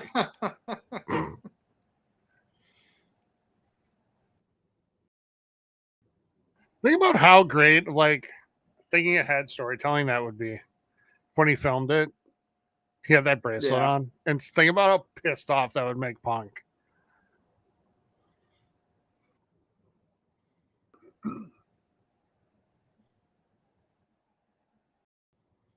I still like it. I don't know how it is for you. I bet it's probably worse for you. Like, it's still so shocking to see Punk being a big name in WWE and like wrestling again. Like in WWE. Like when it came back in AEW, it was a shock, right? And it was so cool. Yeah. And then this just seemed impossible. But never say never, I guess. You can. I mean, Vince falling out of the company definitely helped, though. It's what made the difference. Yeah. I mean, Vince was known for like putting grudges aside and to make money. But he had a special like hatred for Punk. Like he sent him the notice to fire him on his wedding day. And all that shit. I mean,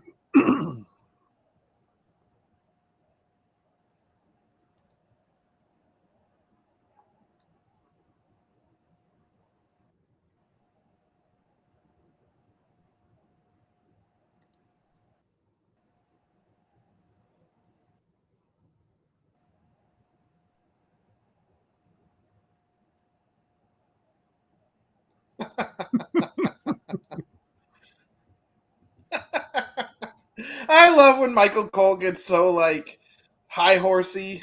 I know.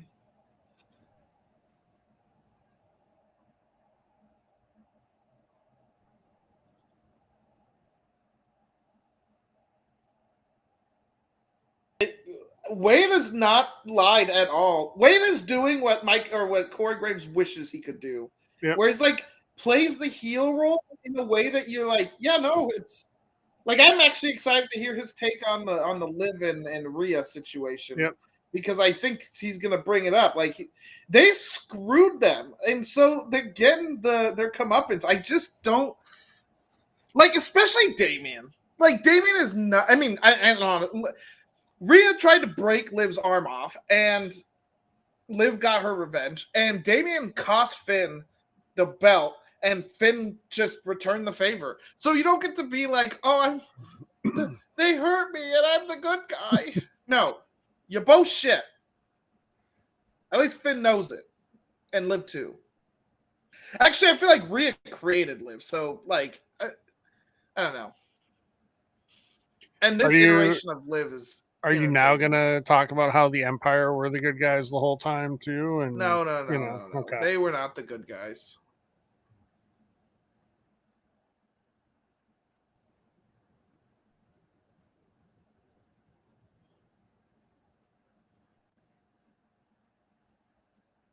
You know what Drew should do is like beat him up a little bit more and go hit all four corners. Too late.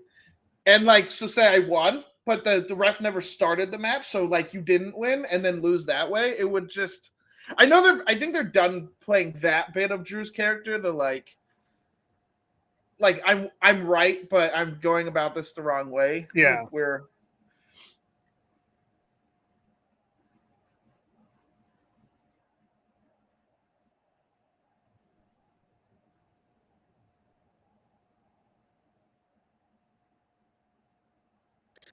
Okay, I think Drew's going to dominate Punk for a little bit, but then want to beat him up a bit longer. and then that end up like he'll go a little too far. Yeah, I think that. Yeah. There's going to be blood in this match too, because I guess Punk's got a lot of white on, and it'll just, Yeah. Maybe it's because I watched enough AEW matches to know.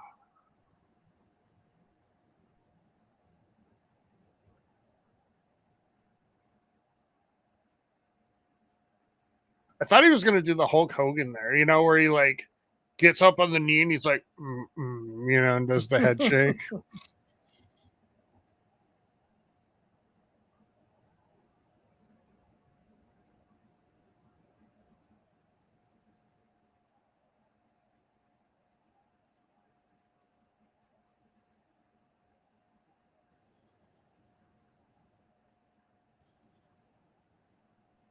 He's gonna touch 3 of them. And like, I feel like he's going to be about to touch the 4th. He's just taking too long. And he's just going to turn around and then like. Punk's going to Hulk up. Oh, the lights got to go off then, because that's a wrestling move right there. Yep. I didn't see a finisher coming this early though.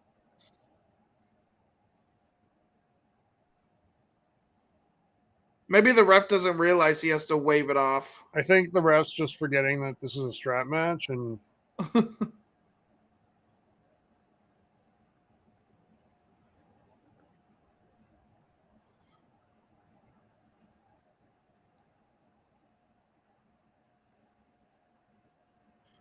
what are the chances Punk loses this match? Like, Punk does everything we saying Drew, where he just goes to beat the shit out of Drew. It's possible.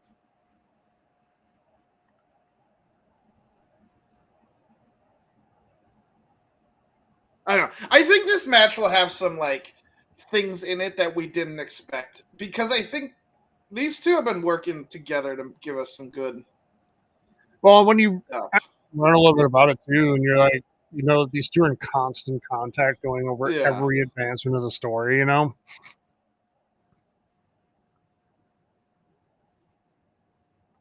That would bother the hell out of me, by the way, seeing all the twists in the strap like that. I'd be like, wait, we got to straighten this out.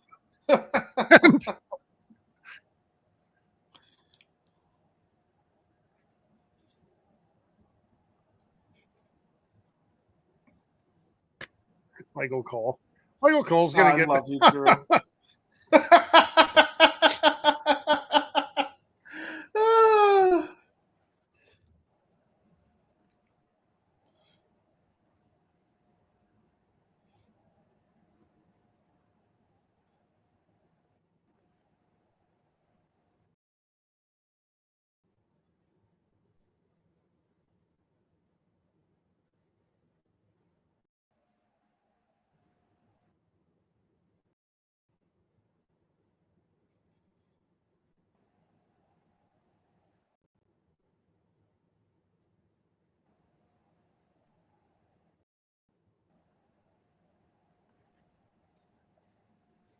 He should let Michael Cole have a couple shots too, right there. That shit has to hurt so bad, or stings so much. What I love is that there's probably people out there that are like, "Oh, I'm sure it's a special strap that doesn't." Oh, hurt. I know. Like, yeah.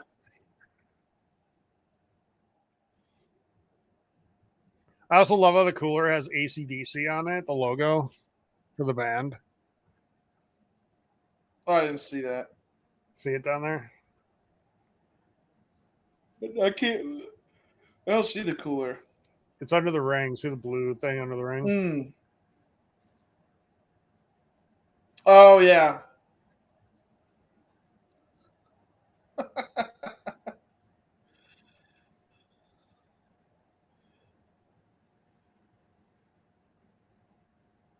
You're right, Steve. Like, speaking some truths here. I also appreciate that Wade is honoring the anniversary of the tan suit incident.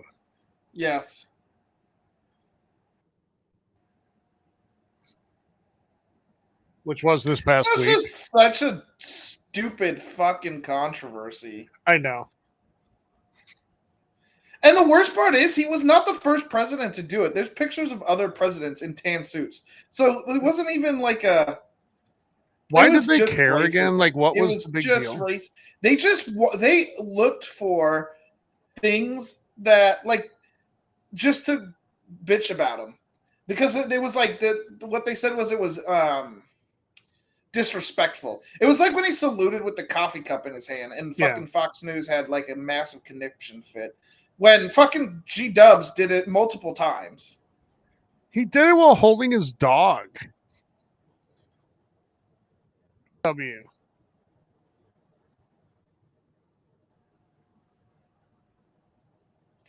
Tyler, imagine an alternate world where Donald Trump is the same exact person, but he was a Democrat. Like, what would Fox News have done? Like, imagine their coverage of it if he was on the other side. I know. Well, one of my favorite things is when you see like on the street videos where they go and they're like, "Can you believe that?" You know. Yeah, Biden did all these things. And they're like, "Oh, actually, it was Trump that did it." Yep. It's okay because you know. Yeah.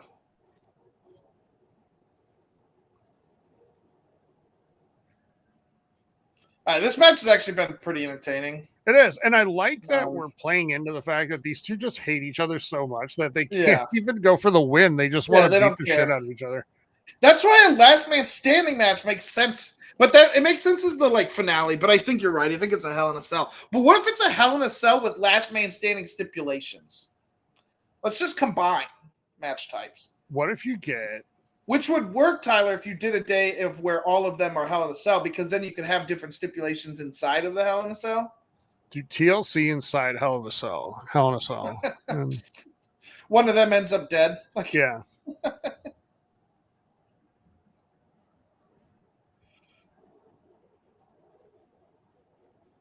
He's getting the table out again.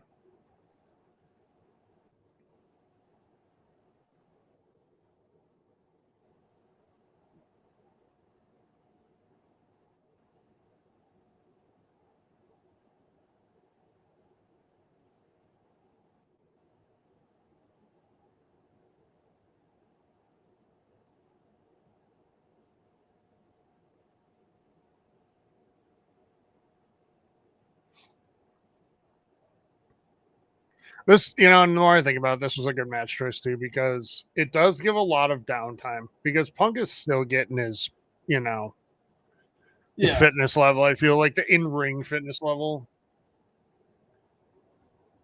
Because it's not like he's wrestling on a weekly basis on Raw or anything. He's not.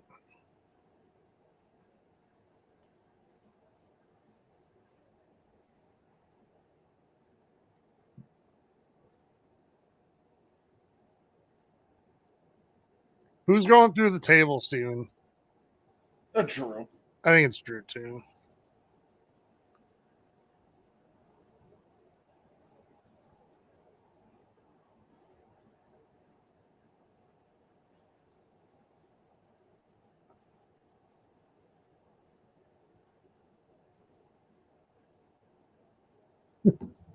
Okay. Now the lights are off. I think the whoever light person is just like, I'm just going to do it myself. Yeah.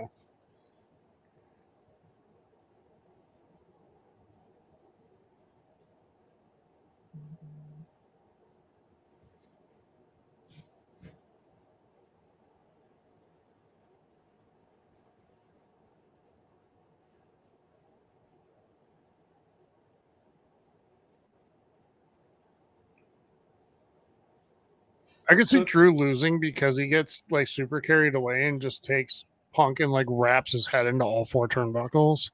But so technically, Punk hit him. Yeah. Even though none of it would be wrestling moves, so that could be Punk's or Drew's argument for why, like he's like he didn't do anything. Oh, I didn't see that one. And now, Drew, you're gonna have to climb over the.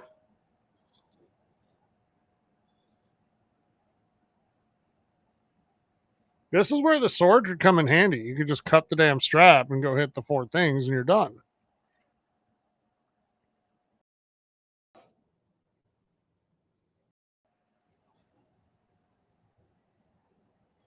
I feel like Punk should not have put his hand down there, though. I feel like that's a way to break it. I love announcer cam. You got the German announcers in the background jumping up and down. Michael Cole's like, you know.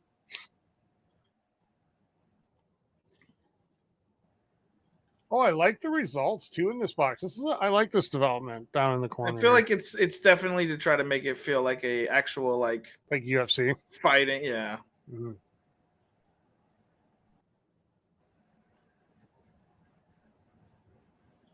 Oh my God, Michael Cole. Like, it was a reach when CM Punk made that comparison. Like, don't do it too.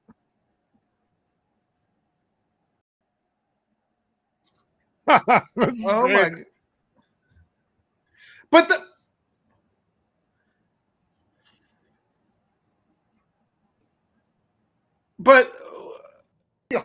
once one of them touches it, it should reset, right? Yeah, that's what I like. Drew touched it, and then Punk touched it, so Drew should be gone. But then Punk touched it, but then Drew touched it, so it should have reset the first light. It's just that we just want this for convenience sake. Both of them have done wrestling moves, stopping each other's momentum here. None of the lights should be on. Okay, thank you.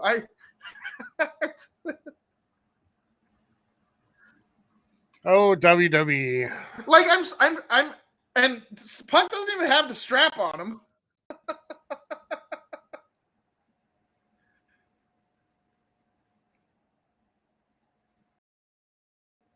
All right. They fixed it. I love this. This has been fun. This match is great, and these two are both amazing when they're healthy and top of their game.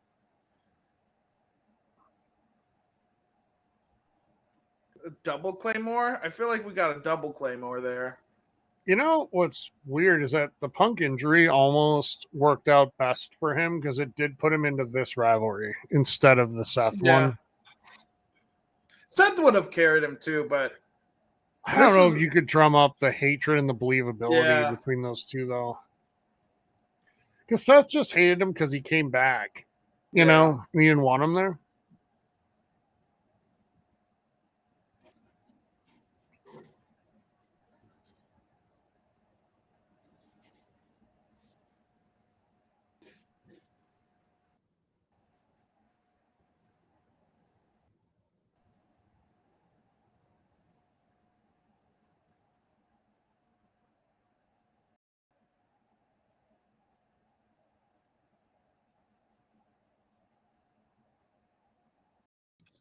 Something's on his white shorts.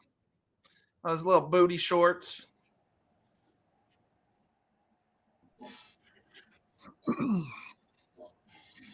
Psycho Sid just passed away this past week, Steven, and he had many great moments in the ring, but he's also known for a rumor. I don't know if you know it. I don't. Rumor is that in the WrestleMania 13 main event against The Undertaker that he, pooed his pants or shorts, and just saying, like, The Undertaker has to bring him up for the tombstone to finish him. I also got some poopy in his face. I don't know if it really happened. Some people say it didn't. Who knows?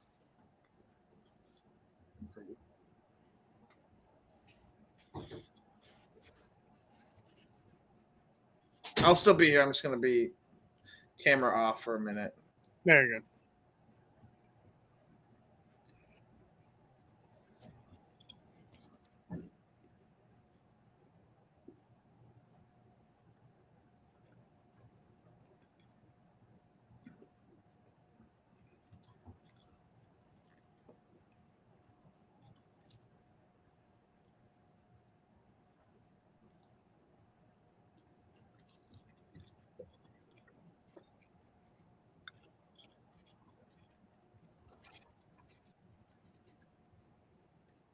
This match has been the best part of the pay-per-view so far. Yeah, absolutely.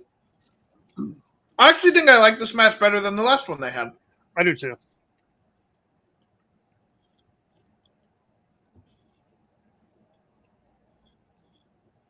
Oh.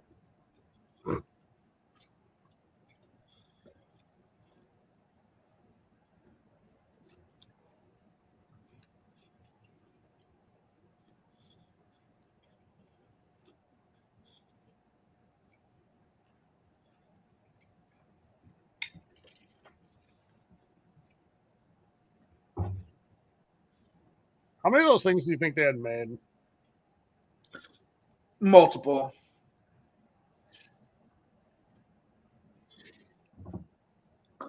That was just such a satisfying sound. Yeah.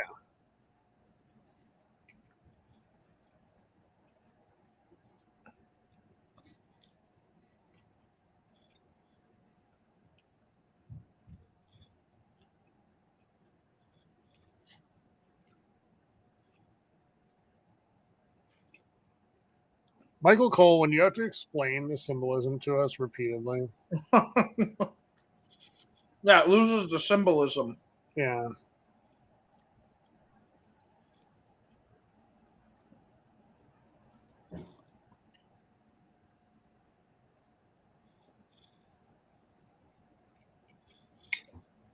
I don't really want this match to end. I don't either. But now he sees the bracelet and he's going to be enraged.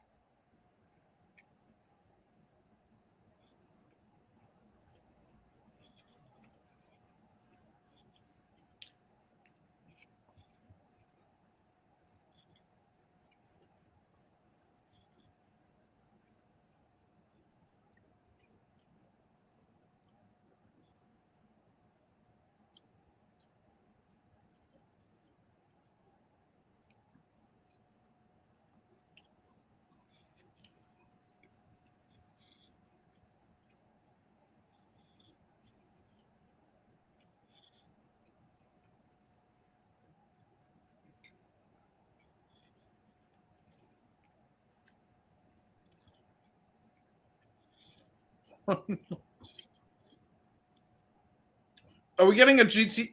I think we're getting a GTS before every turnbuckle.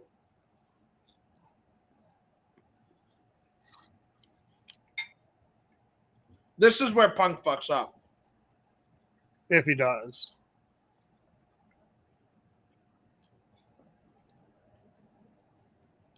He's going to see the bracelet. It's going to distract him.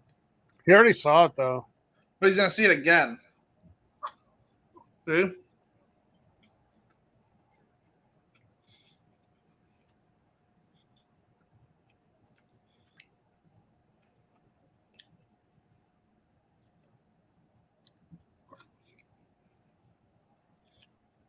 No, he got.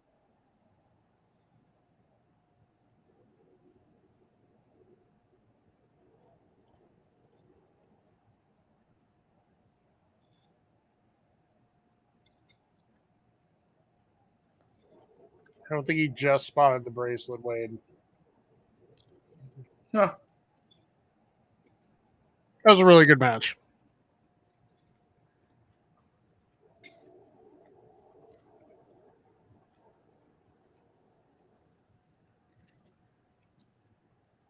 I think this means Drew wins the next one based on the way he lost this. Yeah.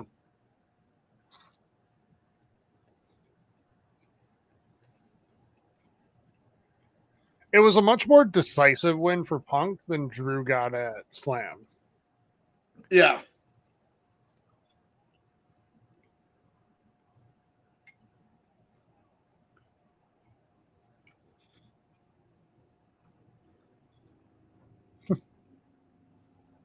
This is where Larry should be running down the entrance of the ramp right now.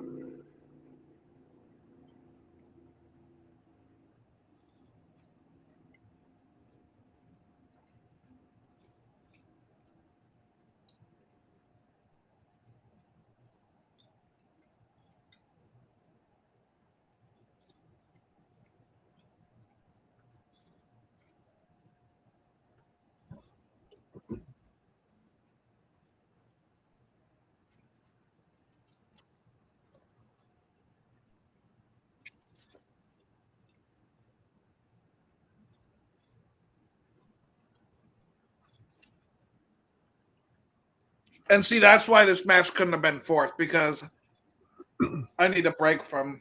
Yeah.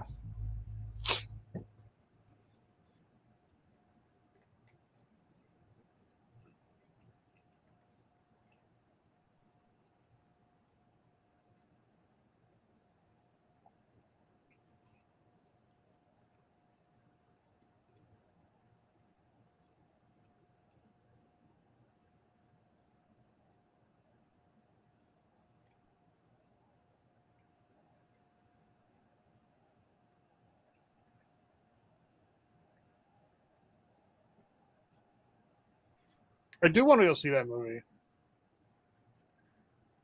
I was gonna say that's got to be. So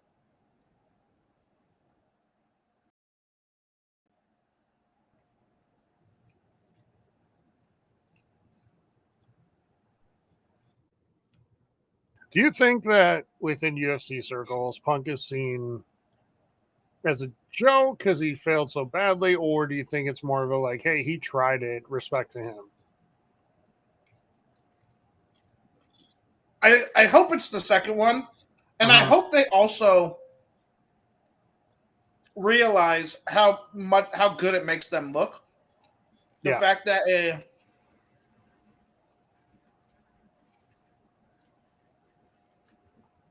like wrestler came in and got his ass handed to him. Yep. Because your other guy was Brock Lesnar, who dominated, and so I think it helped remind people how like hard it is to do. Yes. Yeah.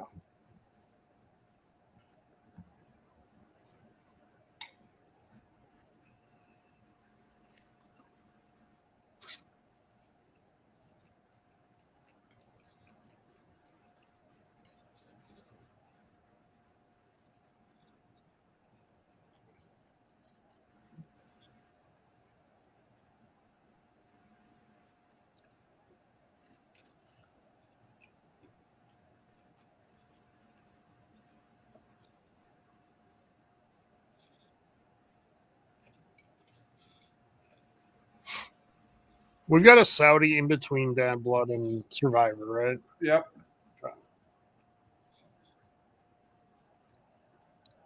It's like November 1st or something. Okay.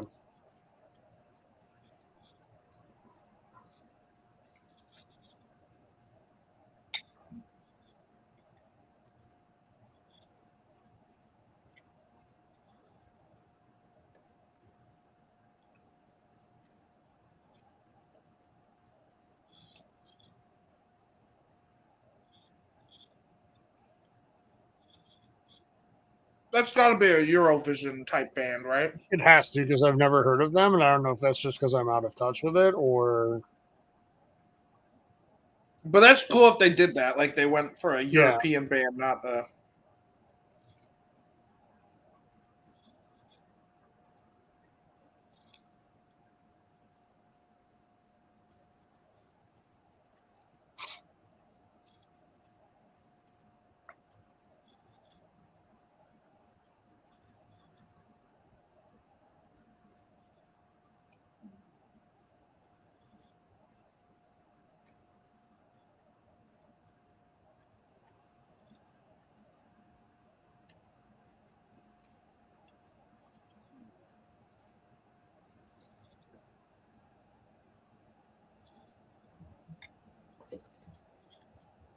All right, I'll be back in a minute. Yeah.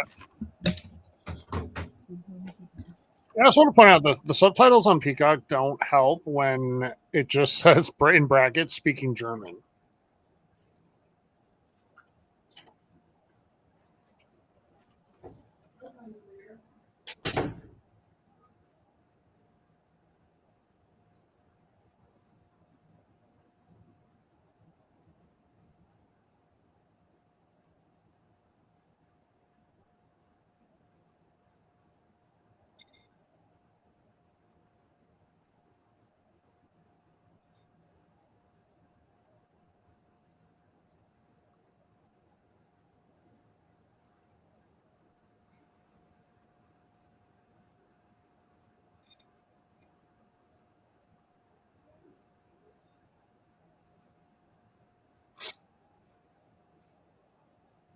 Oh, here comes Daddy Dom.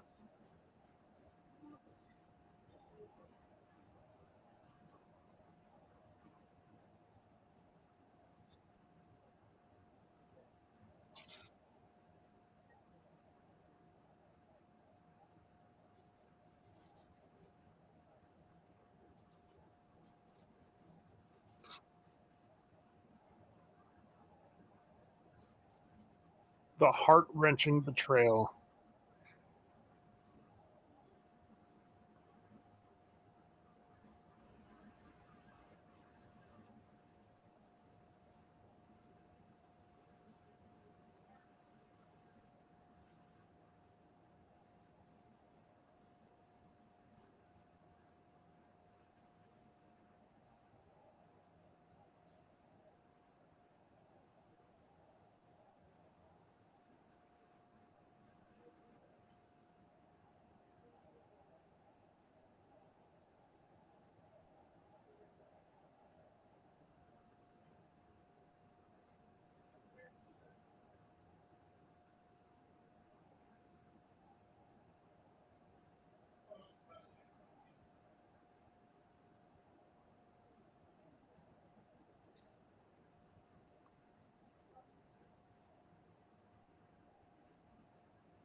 Of course he knew.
Oh no, I'm missing the recap of this. I know.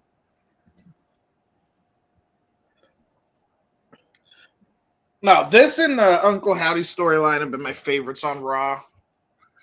Agreed. And kind of Bronson Reed. Like I didn't like it at first, mostly because it was Seth.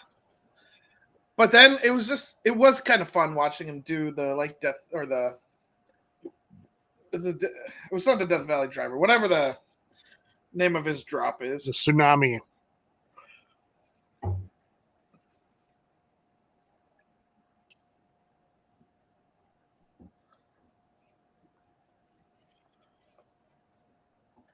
Poor Dom. Thank God for Liv. Yeah, okay.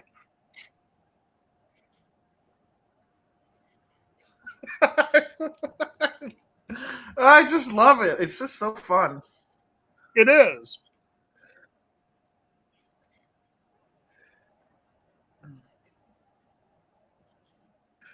I gotta say, it was impressive watching Liv hit the what's her finisher called? Oh, The Oblivion. Yeah. In heels. Yes. And like the stiletto heels. Well, we've talked about it. This version of Liv is like hands down It's the best. Far Like, and away the best Liv yeah, character. it's not even close. Sometimes it takes a minute to find your spot, right? And your what really works for you character wise. Yeah. And I think she has. And I still think Dominic is like probably the biggest success story of this decade in WWE. Yes. Yeah, he was not great. Now he's serviceable in the ring. It'll be interesting to see how long it takes him to get a push, if he ever does. But I feel like he's probably on track for Yeah, I mean he's A gonna take mid-belt in the another step in the next year or couple two years. Yeah. because he is like 27 now, so we can't say he's super young anymore. Yeah.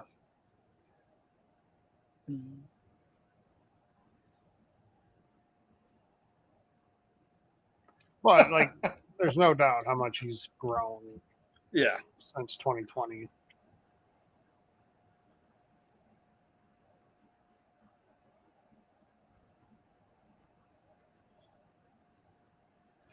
Do you remember the first like 619s he would do during the pandemic era? Yes. Oh, it was rough.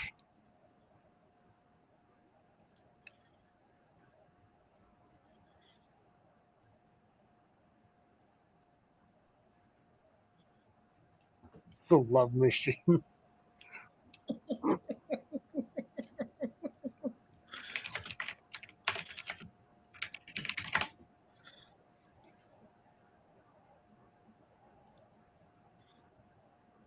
I haven't played that game in a couple days. I got to get back after it.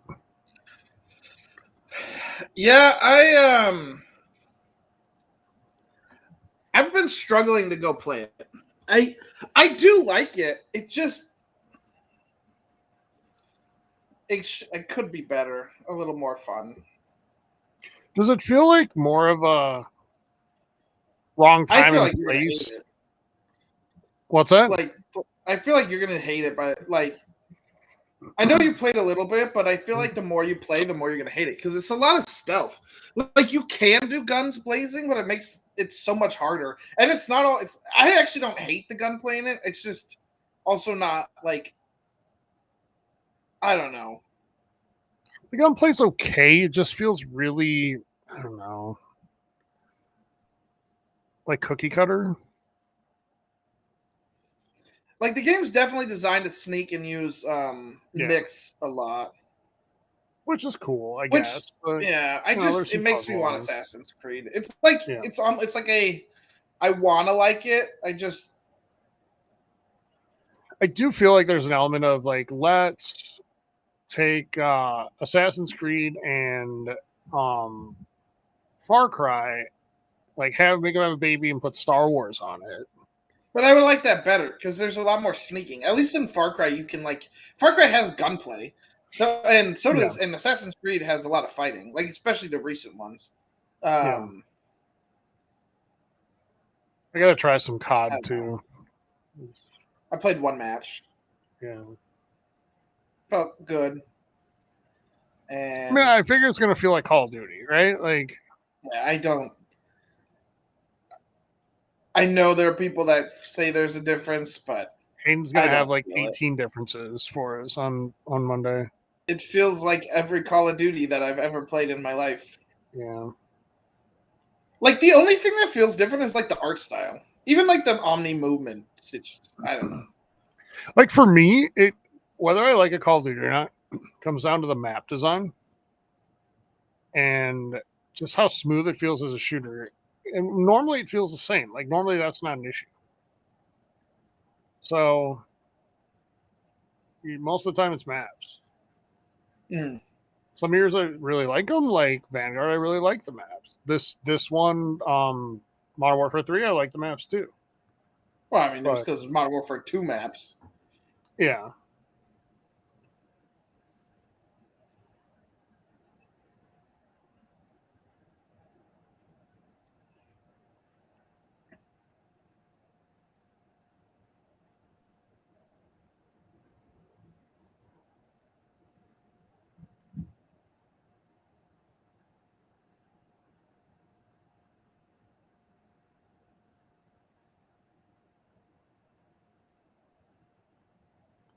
Do you know it's a 3-on-2 match, Steven?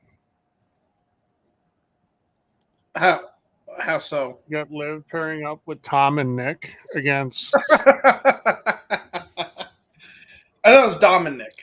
No, it's Tom. The shirt says Tom. I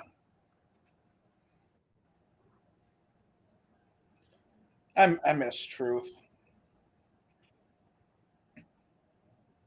I guess that's how you're separating the Miz and Truth is just by having Truth get beaten up. It was fun to revisit Awesome Truth, but was that a like OG tag team? Yeah, they were. So back in when the Croc came back, when Dwayne did the 2 matches against Super Cena, before the first match, they needed Dwayne came and wrestled in a tag team with Super Cena at Survivor Series. So they built up Miz and Truth as the Awesome Truth to be this like ass kicker tag team. Yeah. To feed them to Dwayne and Johnny. And then Survivor Series didn't do all that well in like buys, pay-per-view buys. So Vince blamed, Truth and Miz for that. And the team got broken up shortly after.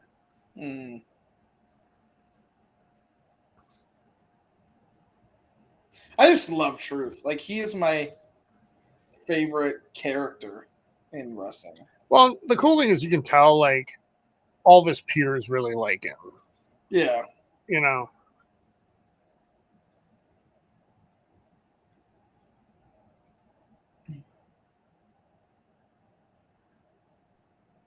Can I say I don't totally love Rhea as, like, the face?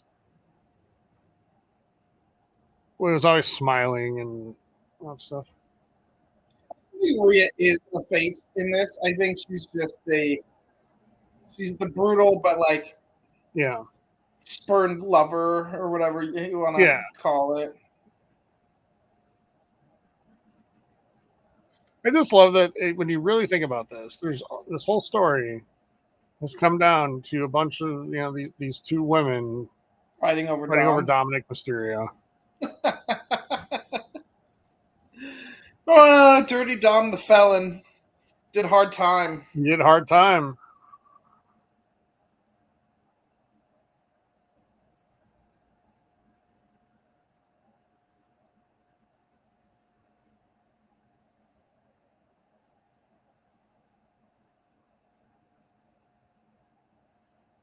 When do you think Rhea beats her for the title?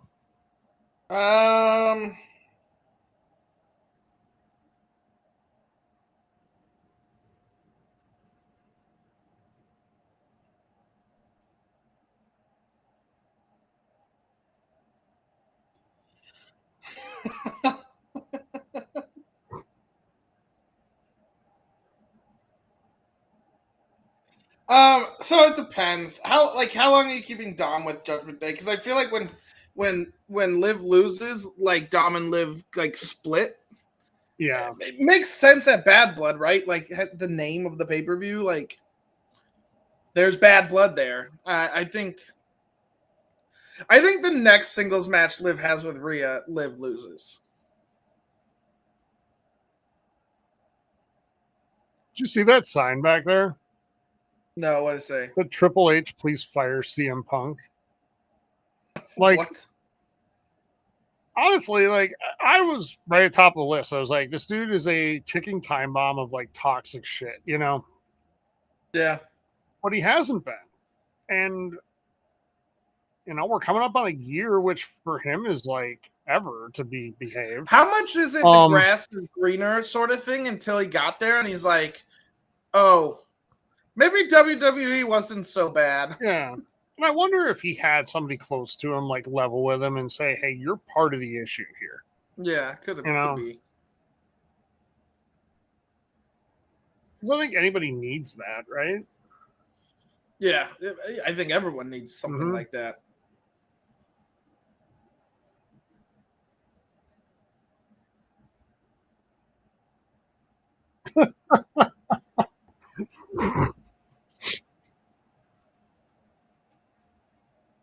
Did you know there's just women throwing their underwear at Dom every time he leaves the hotel?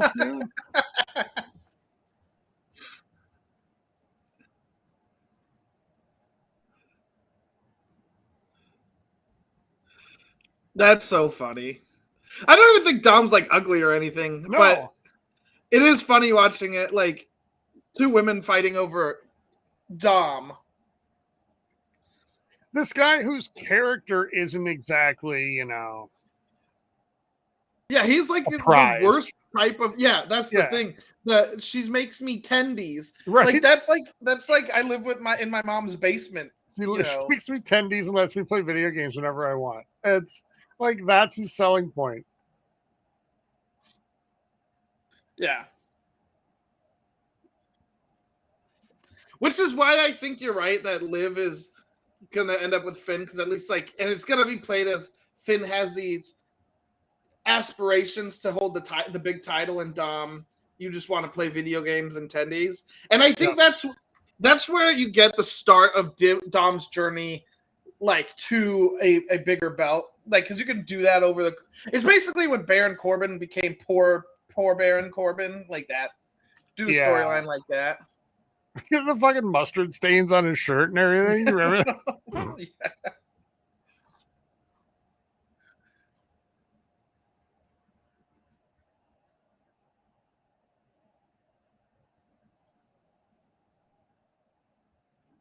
You know, is Eddie he mocking Eddie Guerrero? Dad. You say what? Eddie was almost your dad, Dom. Yeah.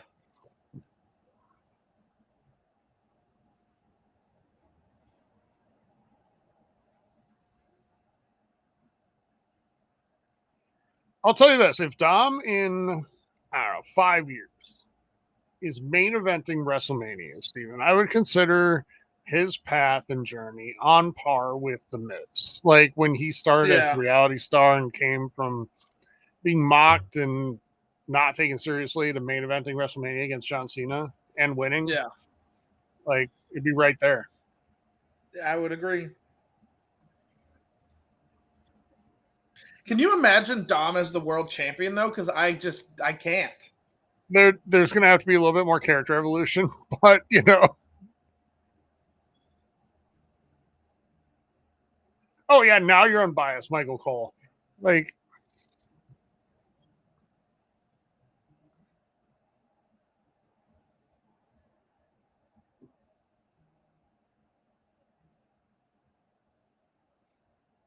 that. I'm glad that happened because she kept like falling for the, you know. Yeah.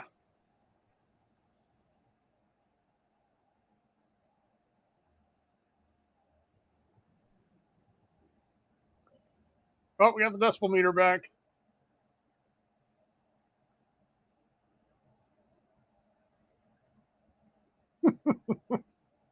This happened right when Dom was part of the Ray thing, right? She did that to him a couple times, right? That's a throwback.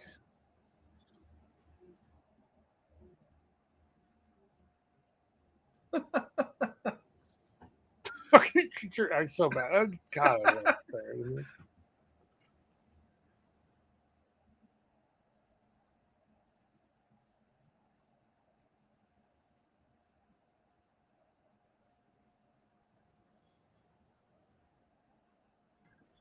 Liv has actually impressed me with her wrestling recently too. Like it's not. She's gotten so much better. Just character-wise, it's improved. But you know, that sequence of events was good. Yeah, when the character is believable, the match or the moveset becomes more believable. That was cool. That was really cool.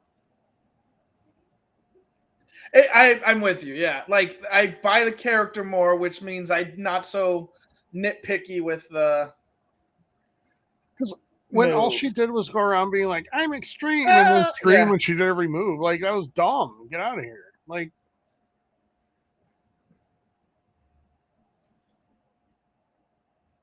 Oh, welcome back, Damien. I know. I actually think I wasn't excited for Rhea Liv until just now. Like now I'm excited for their one-on-one match. Like I think it could actually be good without shenanigans.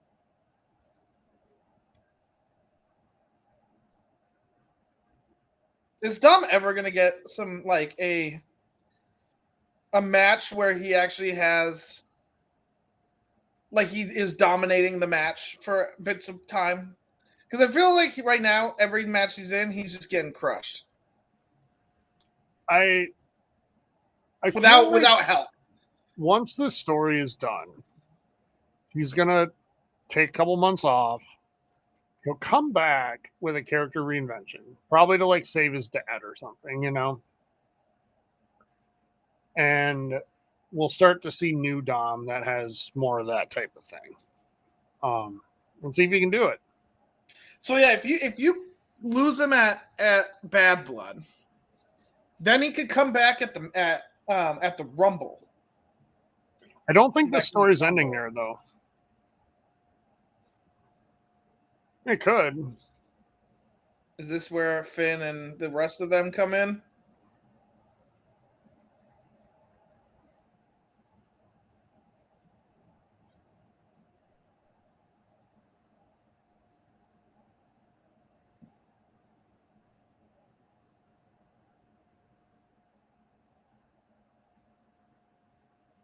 I do think Rhea Ripley's my favorite wrestler in WWE right now. Like just watching matches of hers.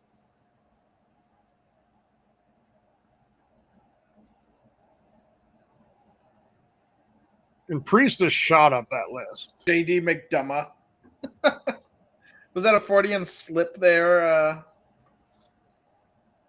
Oh, damn. Ow. That looked painful.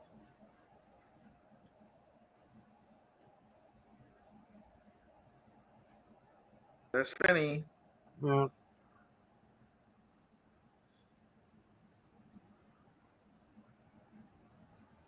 $619.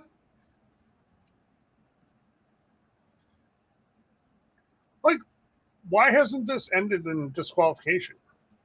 Because the ref didn't see it. Any of it, Steven. Well, technically, even though they tried to interfere, but then they weren't successful, and so the ref never calls that as a DQ in any of the matches we've had in forever. And then the McDonough was distracting the ref when Finn came in with the whatever that move's called.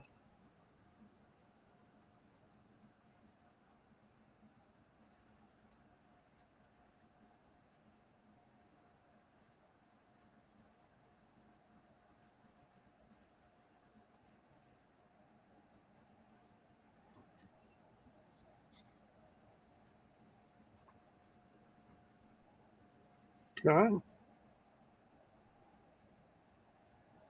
Why would you allow JD McDonough to distract you there? Yeah.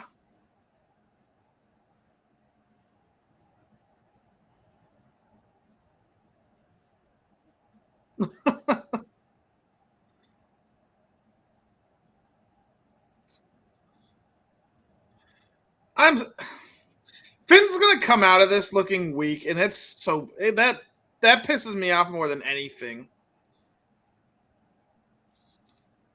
Am I wrong? I feel like Finn's gonna get his ass kicked in a singles match against him. Yeah, eventually. Finn needs a belt. He needs to win something. He deserves it. I love Finn in the ring. Oh, he is tag team champion, right? Yeah, but that doesn't count. But a singles belt would certainly help.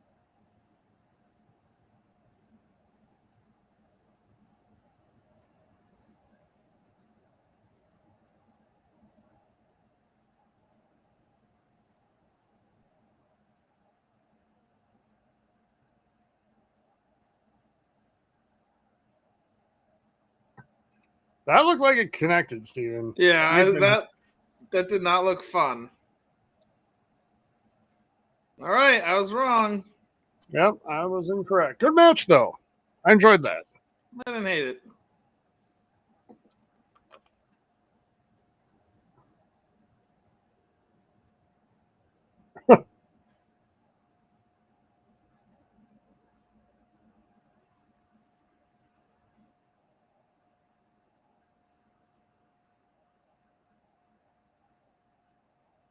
I guess I don't know where this is going to go from here.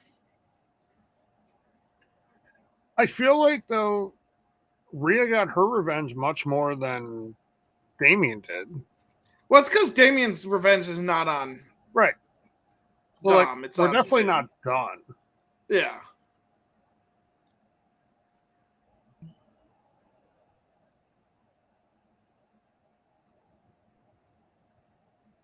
This is why I think it's possible we could get like a lot of Hell in a Cell matches, because really Priest and Balor could be in one too, you know, and should be, because of all the running in that can happen.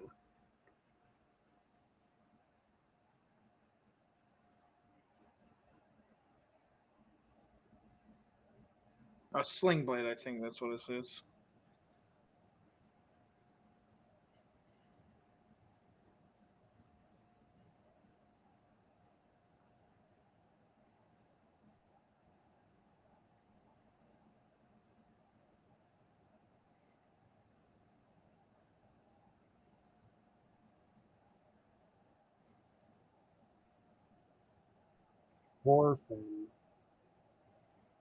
Hey, at least they're not destroying the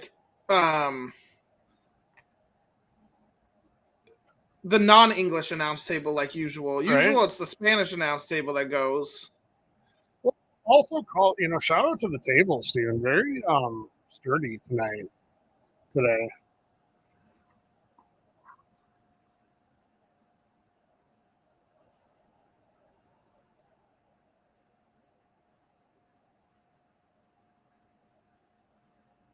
I think Dom is out of the Judgment Day in the very near future.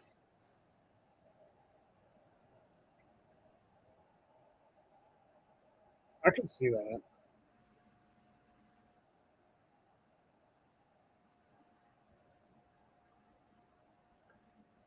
Would you agree with that, Steven? One of the most ambitious. I would. Games? I feel like it's doing a lot. I mean, it definitely feels like the first planet feels like there's a shitload of shit to do on it, and it's just one planet.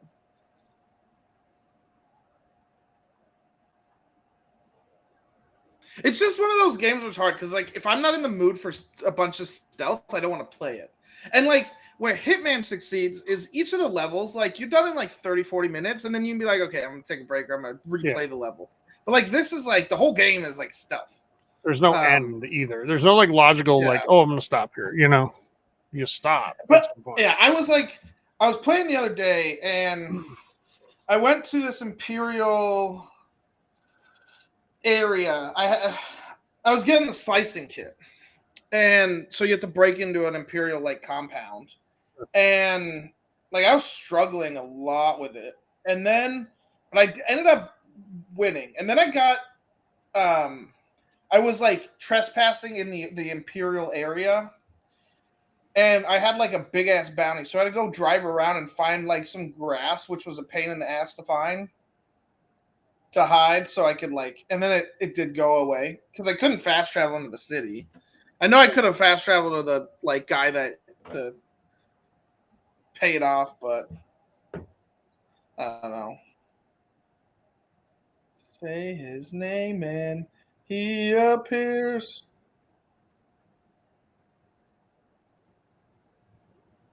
I believe in Joe Hendry.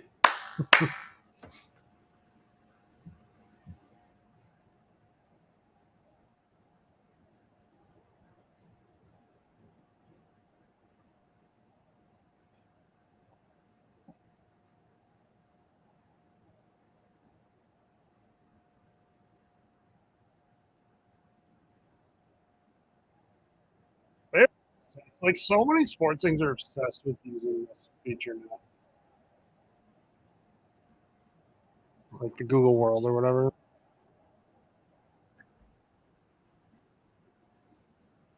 Because even when I was watching Premier League this morning, Steven, it started like that. The global view, and then zoomed in, like using, you know.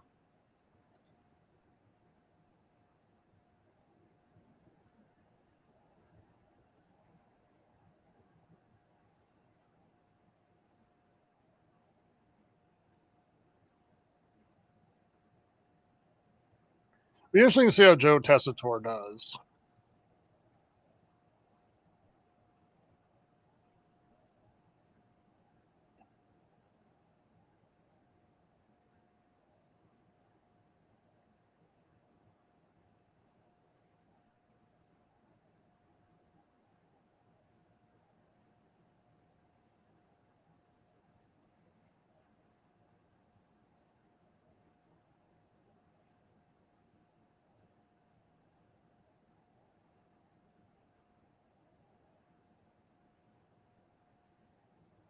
I'll be back in just a second. All right.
Is it happening, Steven?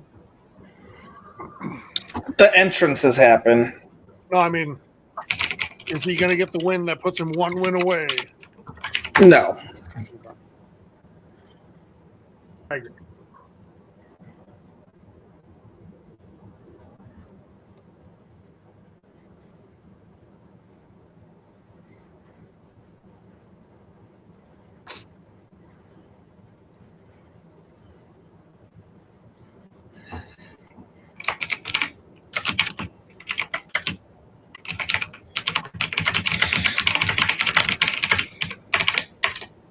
You enjoying yourself over there with your clickety clackety?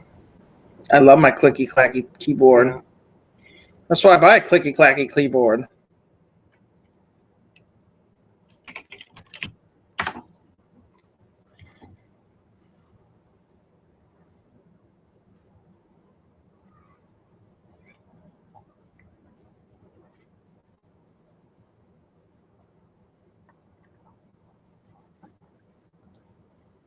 I don't know if I go quite as far as to be like prime of his career, but okay.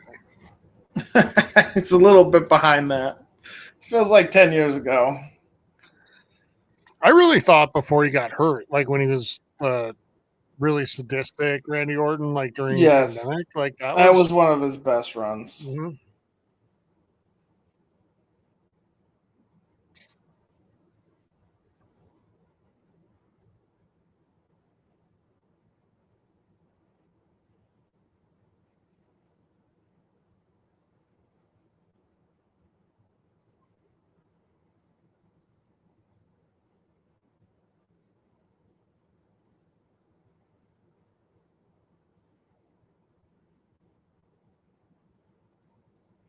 I have voices in my head. They talk to me. They understand. They talk to me. They talk to me.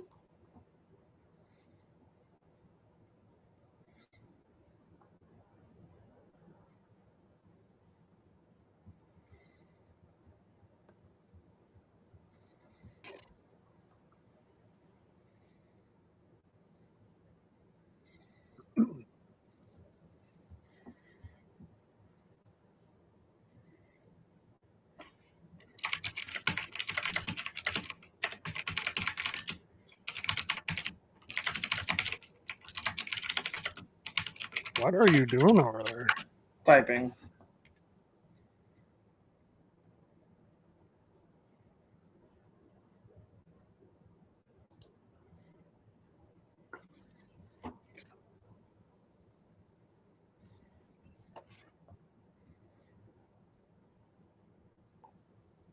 Not the giant pop I thought we would get. Maybe they don't love rooting for Austria. Yeah, I mean, after the last one.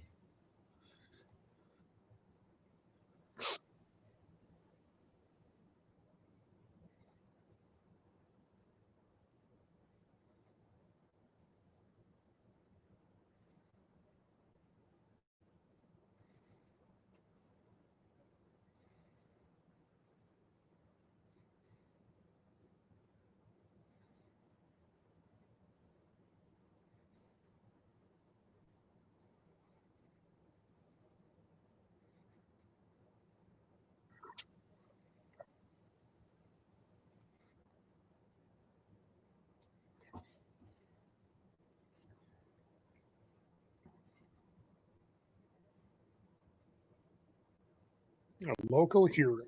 So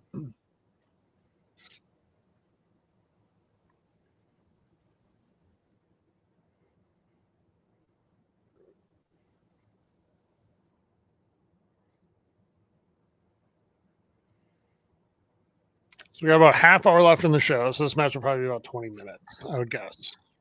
Yeah, I can't picture this being a super long match.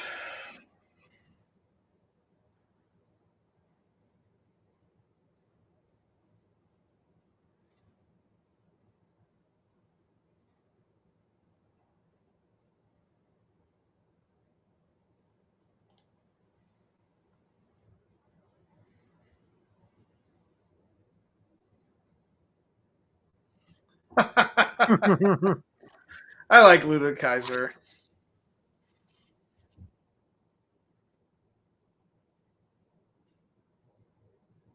Good camera work. He's like the German Paul Heyman. He's like, no, give me the mic. I think it helps that he can speak in German. Yeah.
Okay, now we're getting a little excited.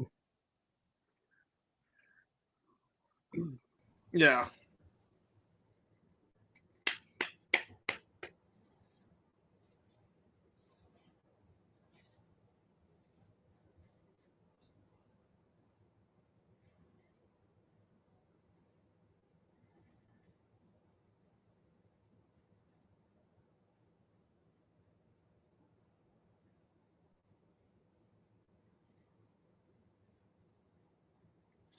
You know what I don't see that I see at American one is cups.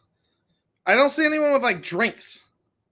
Mm. Like if you watch like an American one, everyone has a damn cup in their hand, or like it seems like, you know. Yeah.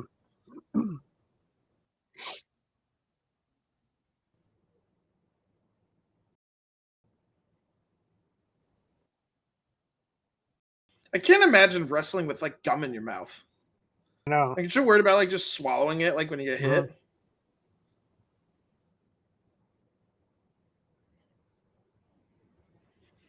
Gunther, your hair looks really dumb. That little front part. Remember when Sheamus went with the mohawk? Yes. And like every fan base chanted, "You look stupid" at him every time he wrestled.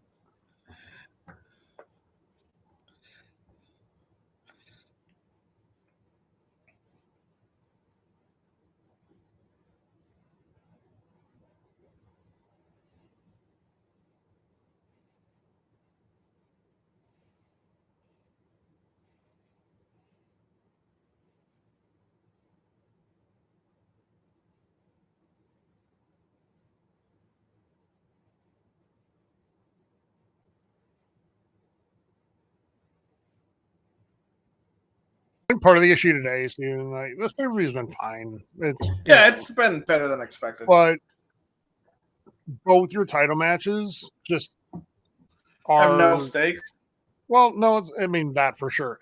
But they're both the type that are going to have that really slow start, slow build. Yeah, that too. Yeah. It's always nice if you get one that's a little bit more fast paced, Yes.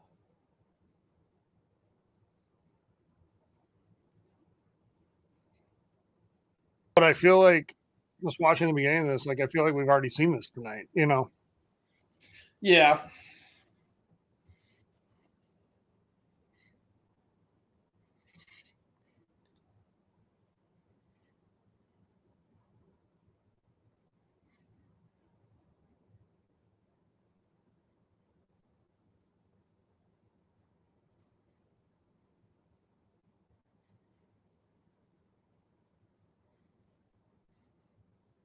What are they doing?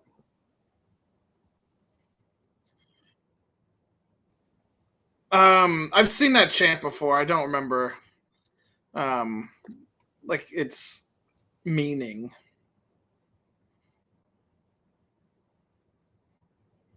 Actually, so the movie I was watching yesterday has one of the, like, it's dumb but like so cool, like in a cool way chant, and it's the light it up chant from The Crow.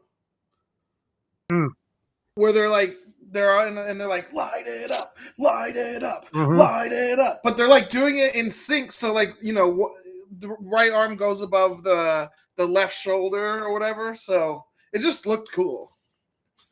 How'd you like that movie? I liked it a lot.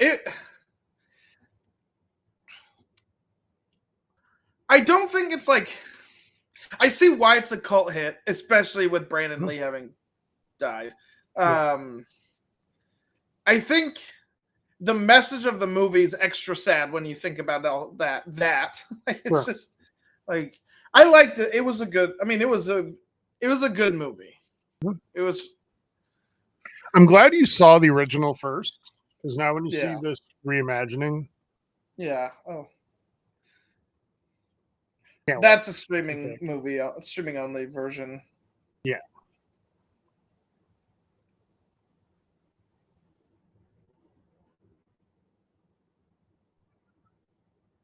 Oh, I actually need to look. I think I know who's.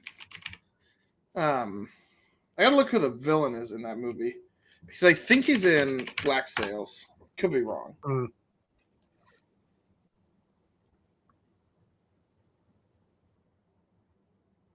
Also, Ernie Hudson in that movie was very good.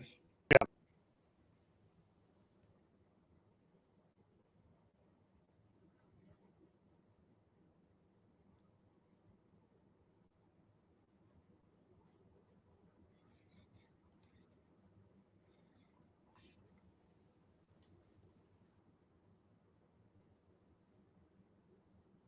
I'm glad Randy's having fun with the crowd. Yeah.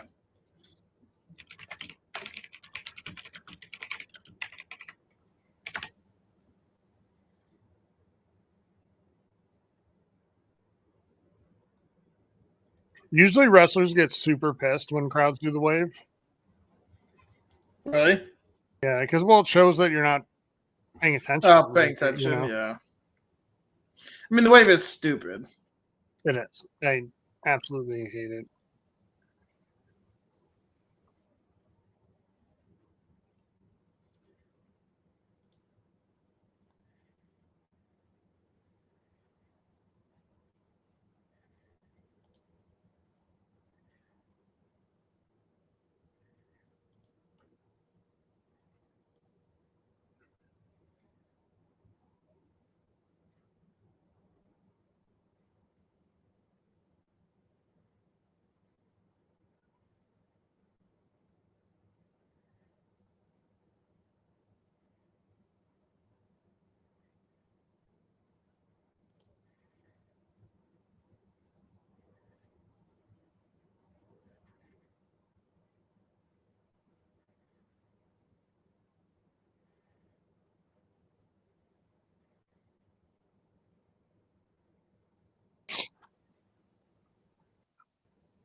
How do you go that long without doing a televised show in Germany? Vince. Yeah, I suppose. I mean,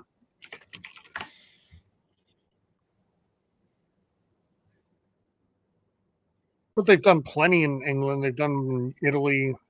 Yeah, then I don't know. I'm sure France. Like how? I don't know. I mean, I'm sure Vince is the answer. I'm just not sure like what he had against it there. You know.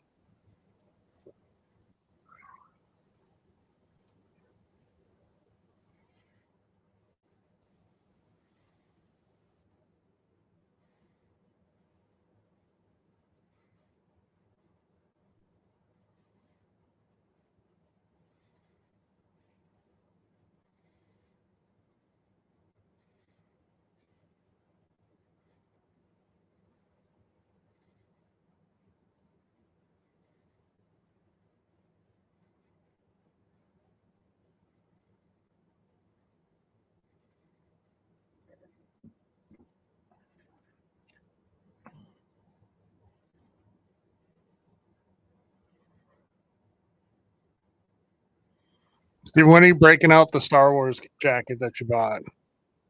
As soon as it's like a little cold. When does that normally happen there? It depends. I remember my first year of college was like 95 through Thanksgiving.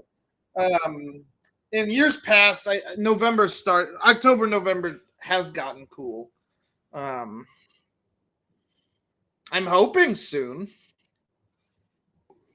Here it's like midway through September, you start to get those really nice like fall days where the air just feels really clean, crisp, you know, and all of that. Uh-huh.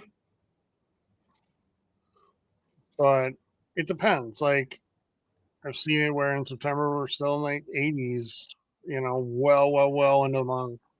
Yeah, I think we're probably looking at that.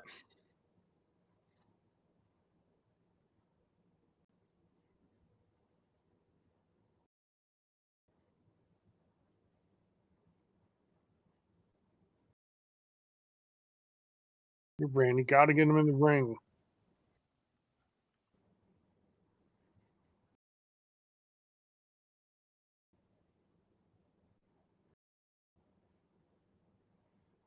Well, that's just like a cheap ass table that they put the belt on because they bumped it and it started wobbling back and forth. Yeah, I was everywhere. about to fall.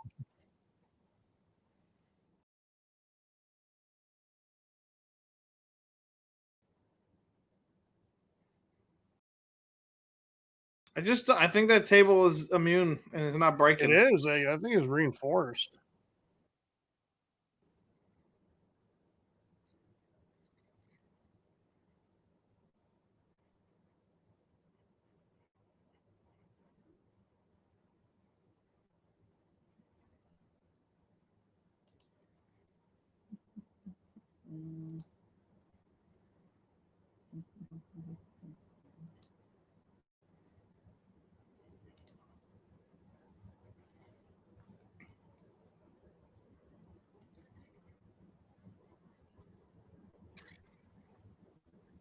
He's got to hit at least one RKO, right?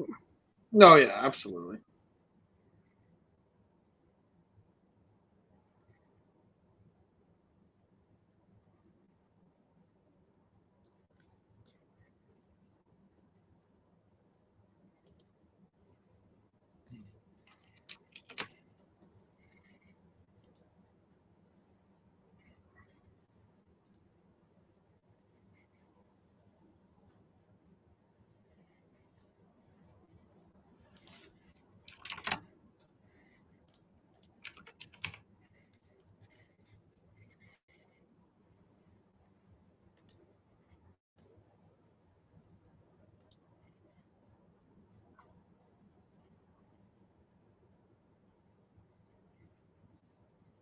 I am surprised how like vulnerable they're making Gunther look.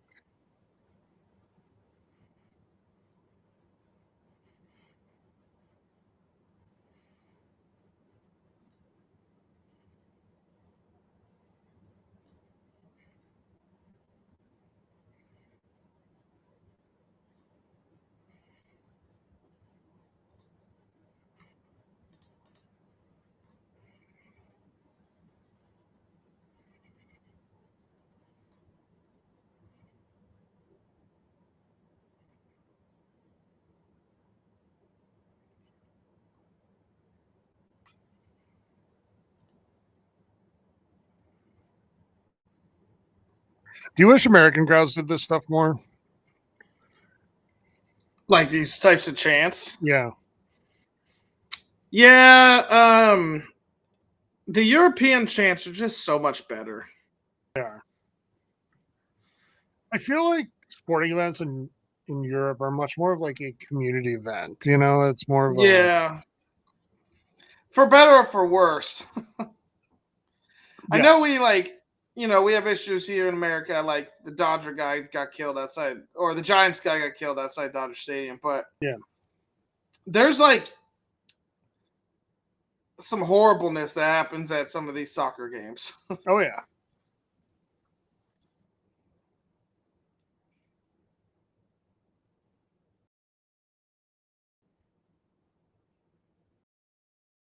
These people get very worked up about this stuff, and I feel like there's plenty of alcohol involved prior, which doesn't help the cause Yeah, that's true. a lot of times. But I think too, like here, there's 4 major sports, right? Soccer would be considered the 5th, and like the NFL is really the only one, Steven, that people just get like Yes. really dumb about sometimes. Whereas there, it's like soccer, and there's other stuff, but it's soccer. Yeah. Right. I mean, you could even argue that F1 might be the second most popular in a lot of European countries. Yeah. It's not like they're all watching, the MLB app, or I think the NFL thinks it's probably a lot more popular in Europe than it actually is. Probably. I feel like the NBA might actually have a better foothold overall, because we've seen a lot of European talent come into the league too, which the NFL Definitely has helps. not had. Yeah.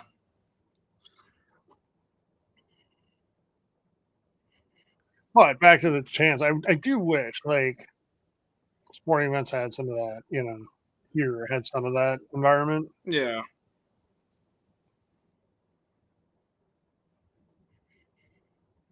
Yeah, not just the let's go sports team Oh here. my god! Do. Let's go sports team. Do.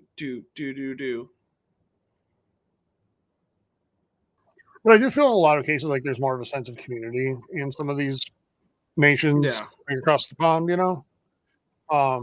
Here people get caught up with this. I paid my ticket. I can say what and they're like abusive and shitty and stuff. Oh, I mean, they are in. I'm sure they are there too, but yeah, there's so many stories of racial abuse and stuff. The whole concept of I paid for a ticket, so that gives me license to like be an awful human being is so weird to me. COVID made it so much worse too. Yeah.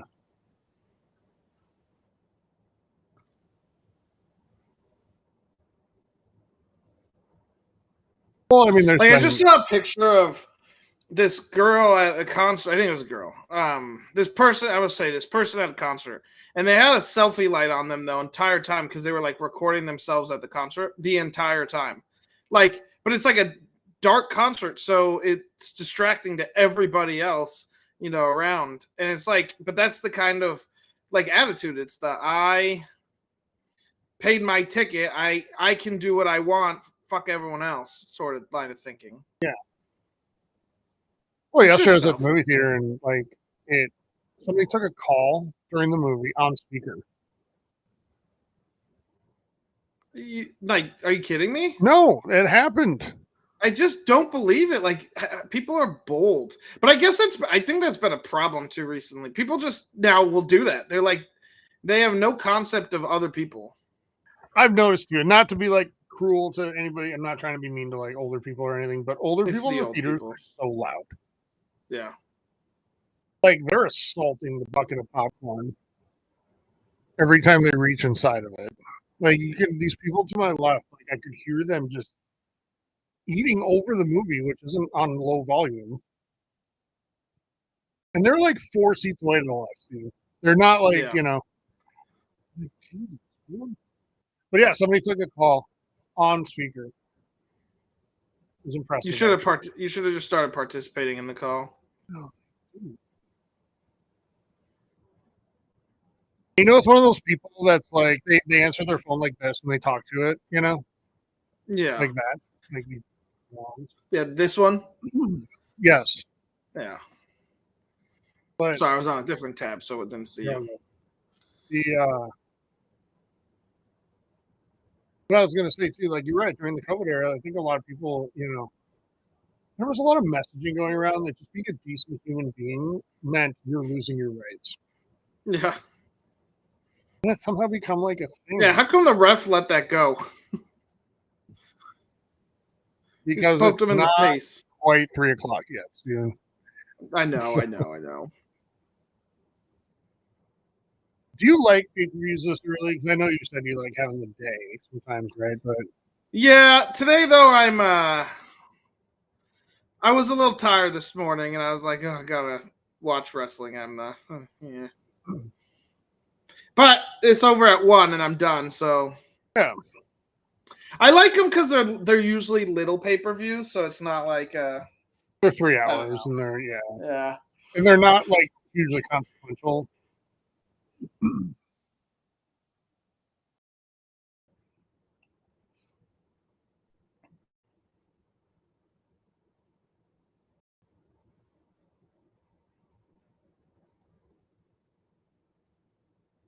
They've had Randy beating the shit out of him for 20 minutes, and I still don't believe Randy Orton's winning this match. So, unless you're doing like heel Viper again, wouldn't it be crazy if he did win though? it would.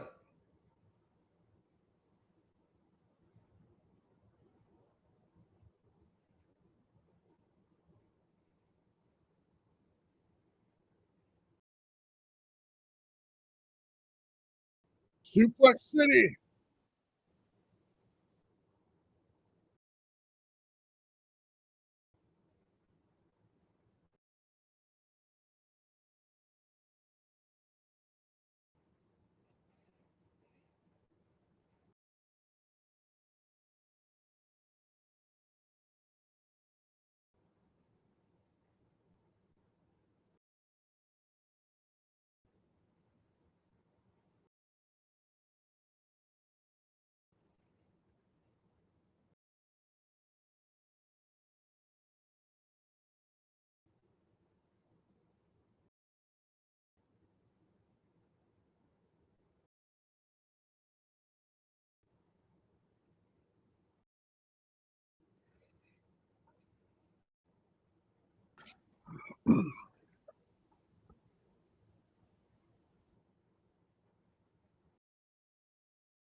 Matches like this, you know why I wish they wouldn't like use up Money in the Bank like so early.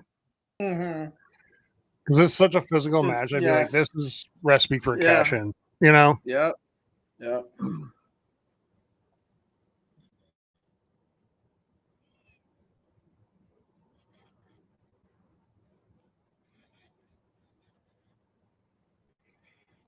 should do your hair like Gunther.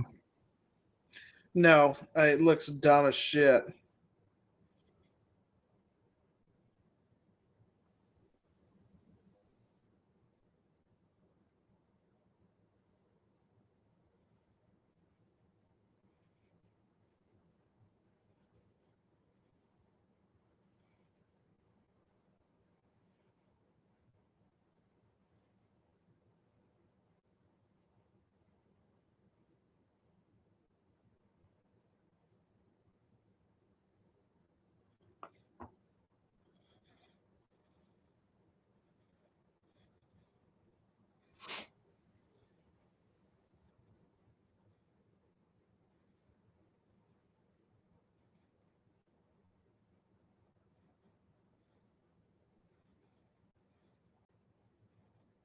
Can he get him up?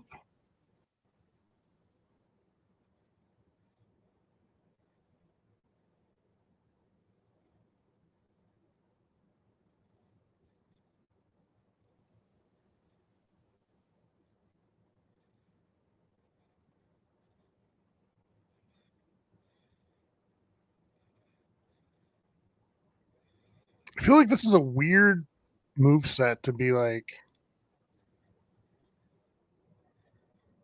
can you get him up and have it be like this overcoming some weird thing? I don't know.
Can we do it again? No.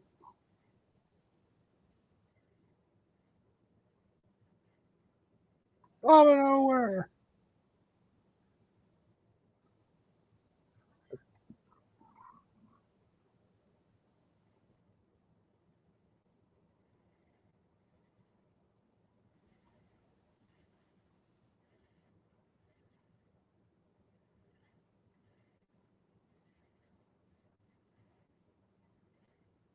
I love the holy shit chant in German.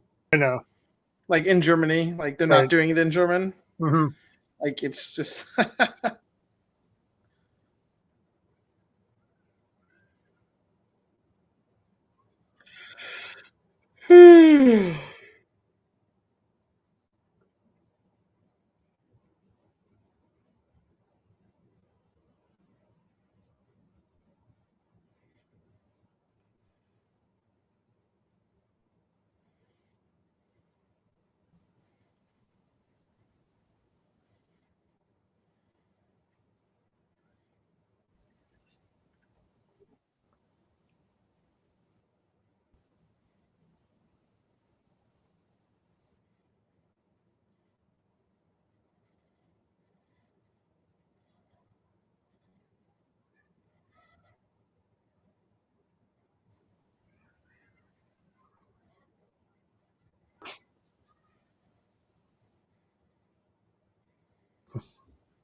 We're bringing it right up to the hour.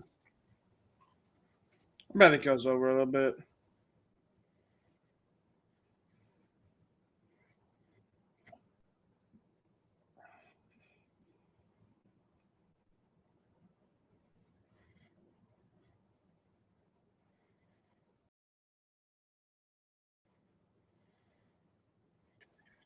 I have a feeling Randy's the one going through this table.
Let's go, Gunther. I will say, Randy has dominated this match the entire time. Most of it, yeah. Just don't fully understand.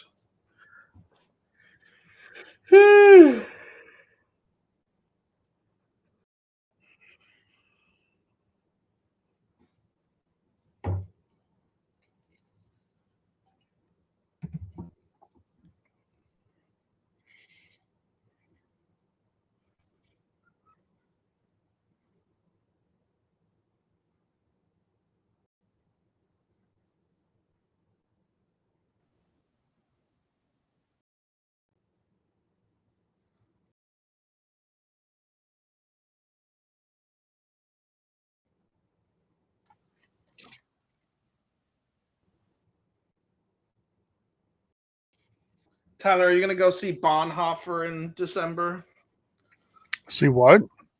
Bonhoeffer. What is that? The movie about the German, I guess it was a pastor, like that was fighting the Nazis inside. Oh, probably.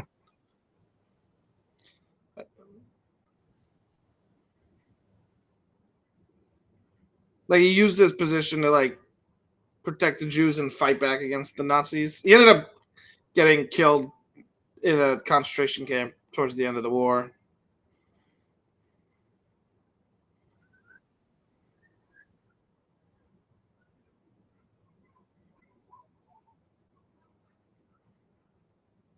Oh, all right. So it was the German announce table was the first one that broke. Yeah. If they had a shot of the Michael Coles.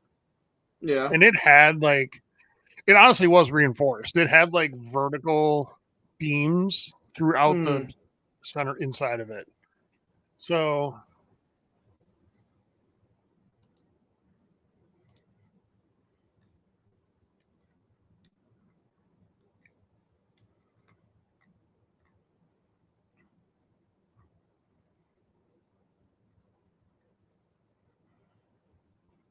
it's like Rocky IV. They've turned and now they're on Randy Orton's side.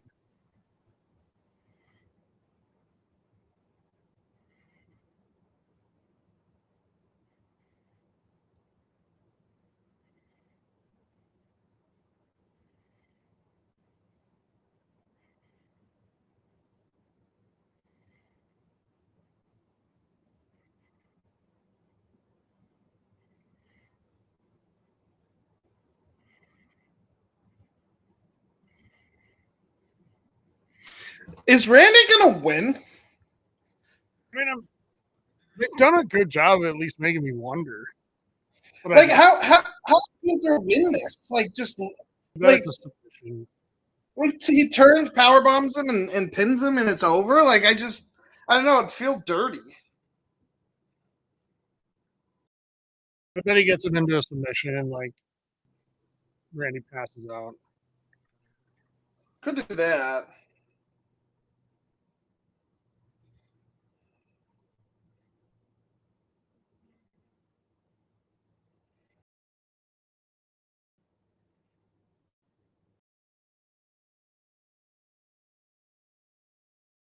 Randy, you did say you wanted him to see it coming.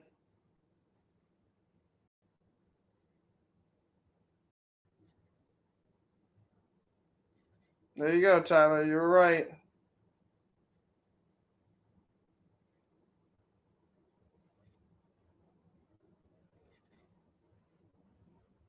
I hope this is. I don't want to be right. Unless we get an RKO from this.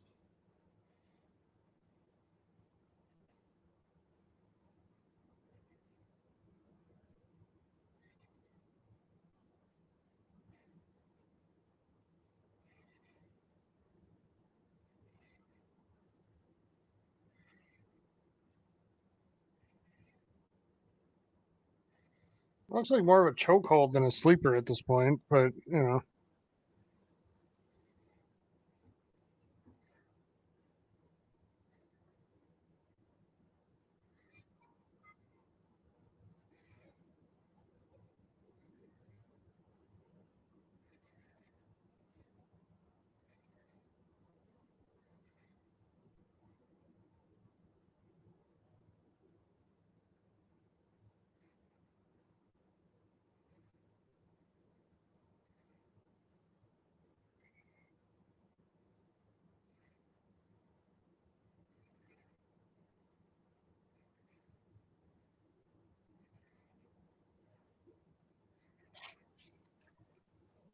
Oh, Randall.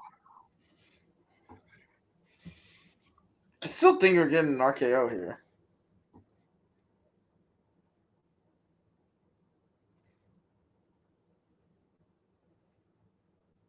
Maximum effort.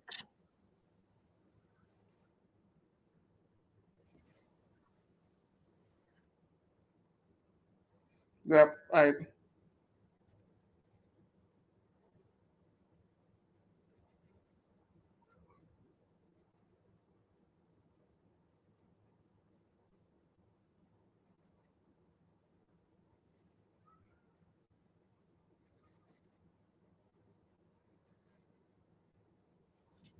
I think it's That was very like Undertaker like, Steven.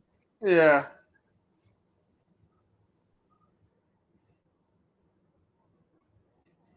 I think he passes out.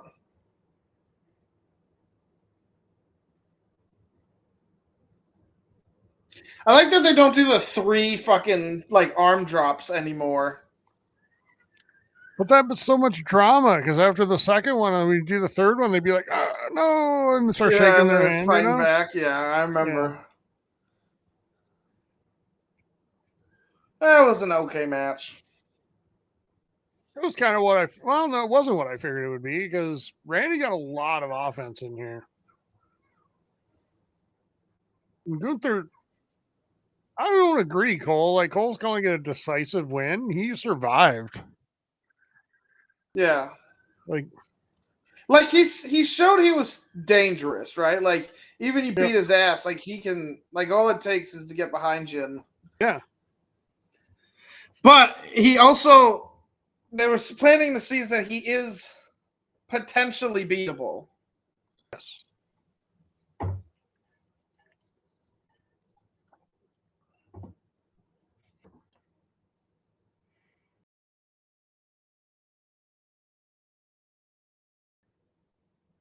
And I do like that. I like when, there's a feeling like, hey, they could lose. Yeah. Like, that's what doesn't exist with Cody Rhodes. Not right now. He has lost, Tyler, multiple times. Yeah, and it's funny because the one time it happened, I think I predicted that. Like, I just figured we weren't done with Bloodline quite yet. Yeah. And it was a great call because, pissed off a lot of people, but it was a great call by Trips to do it. And the word is like they were going to do it, but Paul Heyman and Roman Reigns talked him into a win because they said, like, here's all these other people we can develop and grow, like Solo Sikoa and, others. Yeah. So they did.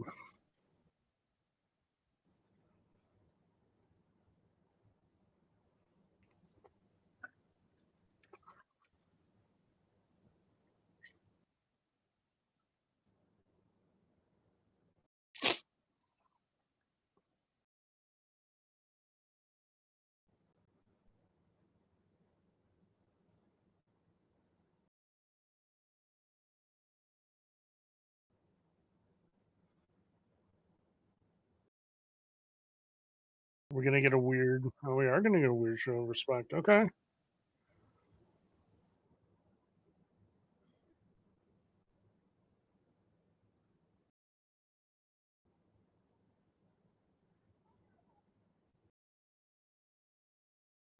I do like that for Gunther's character because he's always like, "You're nothing. I will beat you."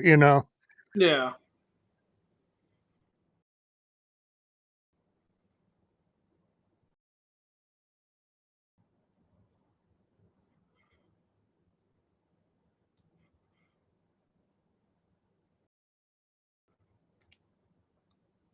Is he getting a mic?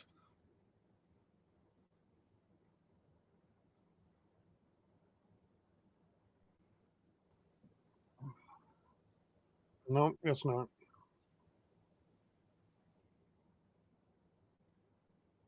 They're both very awkwardly staying in the ring.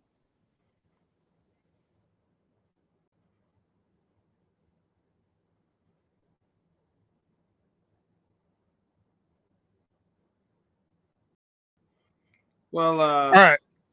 What's his face has to get somewhere. The other dude, Wade. Orton. No, Wade was yeah. like sprinting down the. Yeah. Oh yeah, he's sprinting.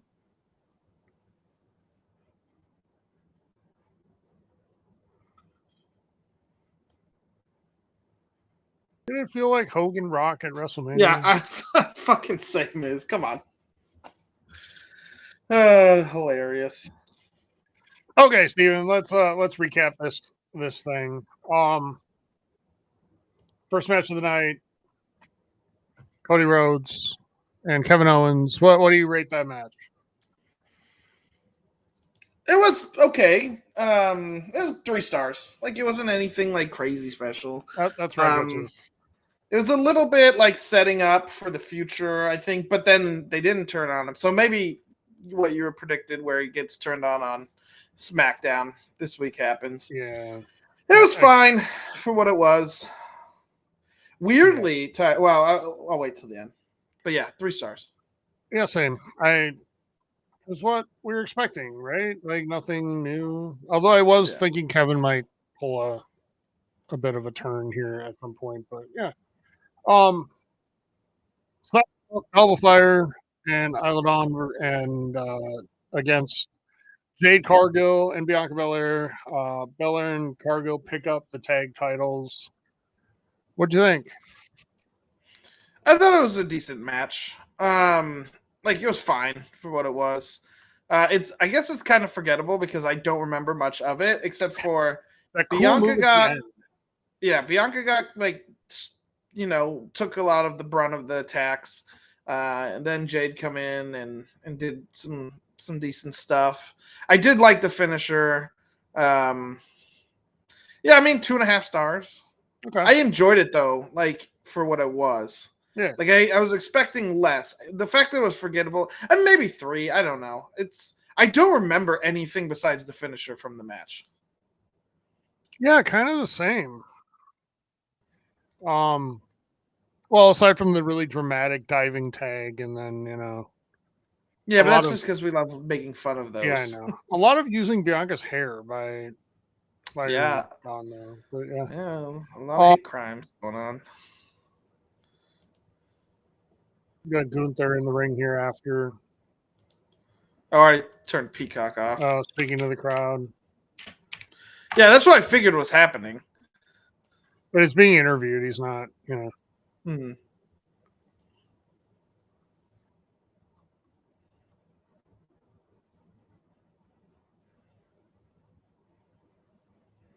Speaking in German, so I don't know how much we're going to be able to really speak about this, but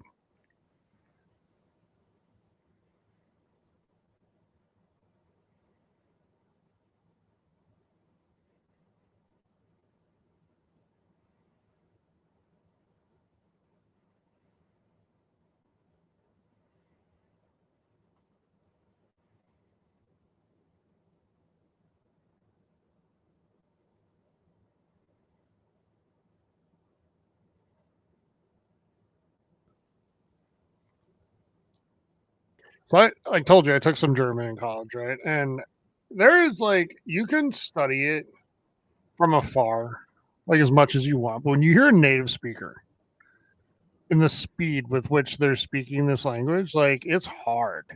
Yeah, that's most languages though. Spanish, same thing. I'm sure it's that way for English. Yeah. People are learning English as a second language, right? And but yeah, Spanish is exactly the same. So, is Miz being transitioned into a this type of role? I think so. Because there's almost not enough room for him. He's like 42, 43 now. He's, we're closer to the end than the beginning. We'll put it that way. I feel like Miz as an announcer is in the cards in the future. I do too. So, how old's Big E? 38. 38. Yeah.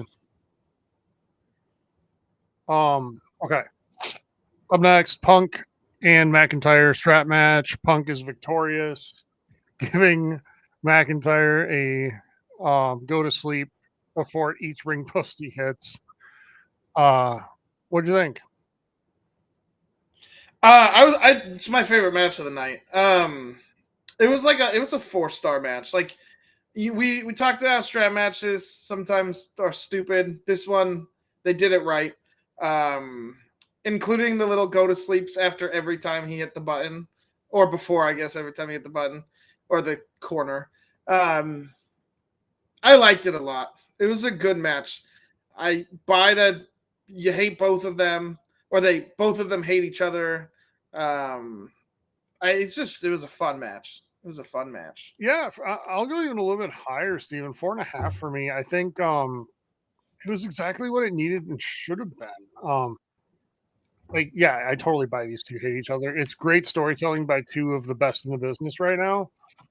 And I can't wait to see the build up for what will be the payoff match.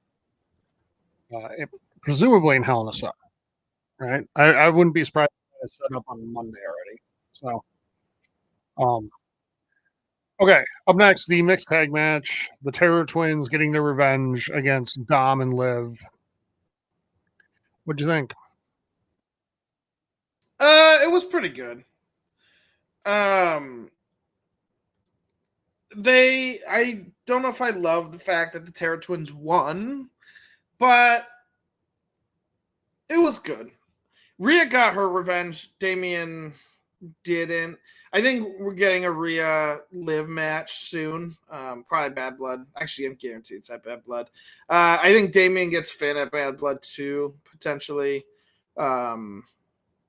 The problem is, Steven, all the matches that we think are going to happen in Bad Blood can't happen in Bad Blood if they continue with the 5-match thing. So, well, Bad Blood, the way they're building it up makes me think that it's going to be a 6.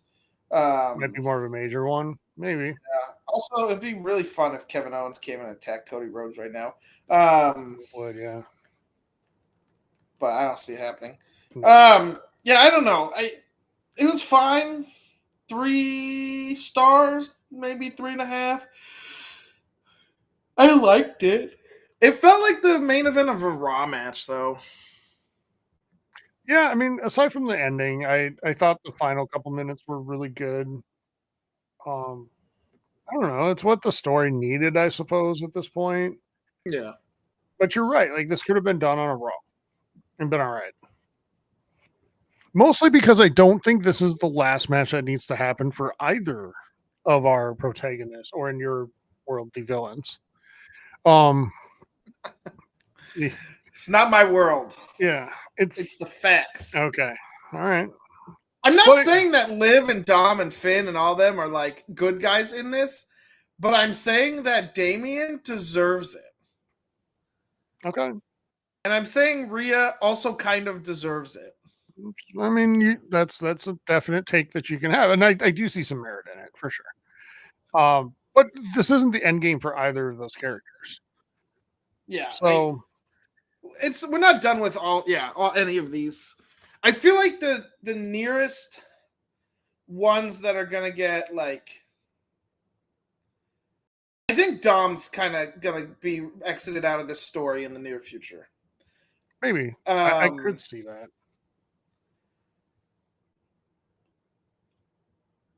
So I don't know about Carlito and JD McDonough, what you do with them, because Finn should probably be put back in one of the singles picture. I don't know, but the match was okay. What did you rank it? Did you? What'd you say? Did you rank it? No, not yet. I'll give it 3 stars. Like, it was fine. I wouldn't say, it's definitely not going to be on any list. I'm going to tell somebody like, you need to go watch this match, Yeah. So whatever. Main event was Gunther defending against Randy Orton. A very game Randy Orton, who actually had me thinking at one point, Steven, that he might do it. Yeah, might. Yeah. I'll go first here. You've gone first in the other two. You know what? I'll give it 4 stars. It was really physical. It brought out, I think, the best in both.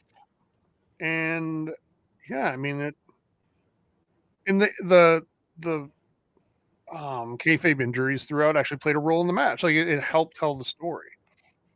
So I like the match. It was done again by two technicians who know this industry inside and out and can put on a really good match. And you can tell. So yeah, I mean, I'll go. I'll go 4 stars. It was good. What do you think? I liked what they told with the like. Gunther is not in this invincible force. Yes. But he is still very dangerous. Like you're gonna have to, you can't turn your back on him. Basically, was kind of the gist I got from it. And you can't assume anything. Like he can, that sleeper hold is nasty. Mm-hmm. That being said, I found the match really boring. Did you? Yeah. Bad match per se, and I think part of it is like. It's now Saturday afternoon for me, and I'm tired a little bit. Yeah. Like it was fine. Like I don't think it was bad.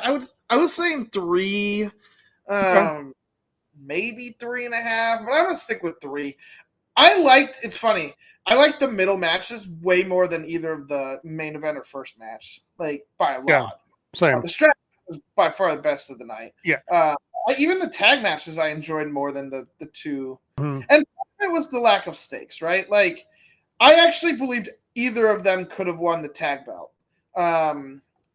I could have seen a way where Drew won, and I could have seen a way where Drew didn't win, but like also it would have been like I like what you said where they use CM Punk's like face to hit all the corners.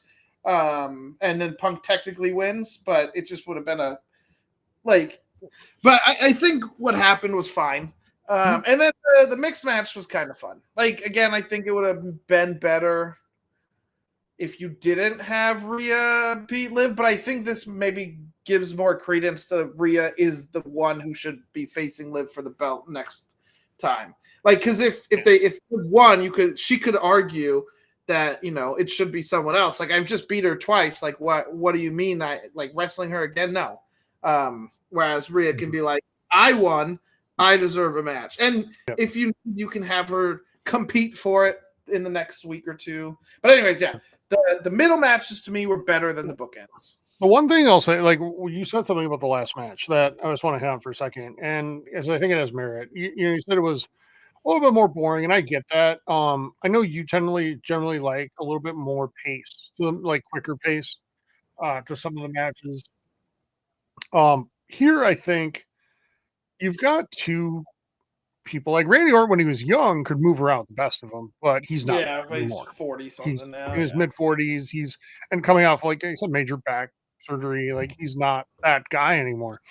And Gunther's never been known for being really mobile and agile in the ring, right? Like he's a powerhouse. Right, yeah. So when you put these 2 together, it's going to be more of a slow and plodding match with a lot of big power spots, which is what it was.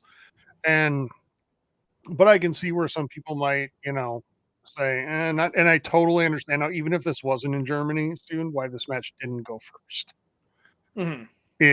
I don't think it would have been the right choice to really get the crowd going. No, it would not have been a good first match for sure. So, yeah, but I still liked it. I think the storytelling came in where some of the physical movement was limited.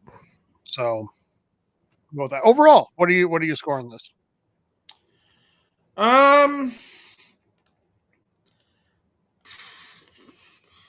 3 stars. I say 3 stars. This is not you would not buy a DVD of this pay-per-view, to have on hand. It was fine. We had 1 belt switch hands. There was 1 good match inside of it, but that's it. I mean, like when I say good, I mean I guess they were all good. None of them were offensive, but like 1 match you would be like, I would if it was on, I might rewatch it, and that's the strap match. Yeah, the way I put it is there was 1 match that kind of outperformed expectations, and it was that. Yeah, it was Punk and Drew. Yeah, I came in and usually, I mean, last. Was it SummerSlam at the beginning of the year or month? Yeah, I was like, I can't wait for this one. Like, hype was high and it mostly delivered. Yeah, yeah. This one, I mean, like I've been watching Raw and SmackDown, and I'm like, okay. It's something I'm doing tomorrow. That's what it felt like last night. Yeah, yeah, and that's the way I come out of it. Like I watched it, cool, it's done. In 5 hours, I'm gonna forget the entire pay-per-view happened. Pretty much. I'm gonna tell you, even on Raw and SmackDown, it seems like they care more about Bad Blood than they did about this. Even in this one, they showed like that Bad Blood like teaser or vignette or whatever that's been going on for a month. Yeah. Yeah, I mean, I'm right with you. I'll give it a 3. Like it's fine. There's nothing wrong with it, but there was nothing compelling about it either, really. Yeah. So, yeah, it's a 3. It's fine. Like I think you hit it on the head. You're not going to go out and buy like a Blu-ray of this or whatever.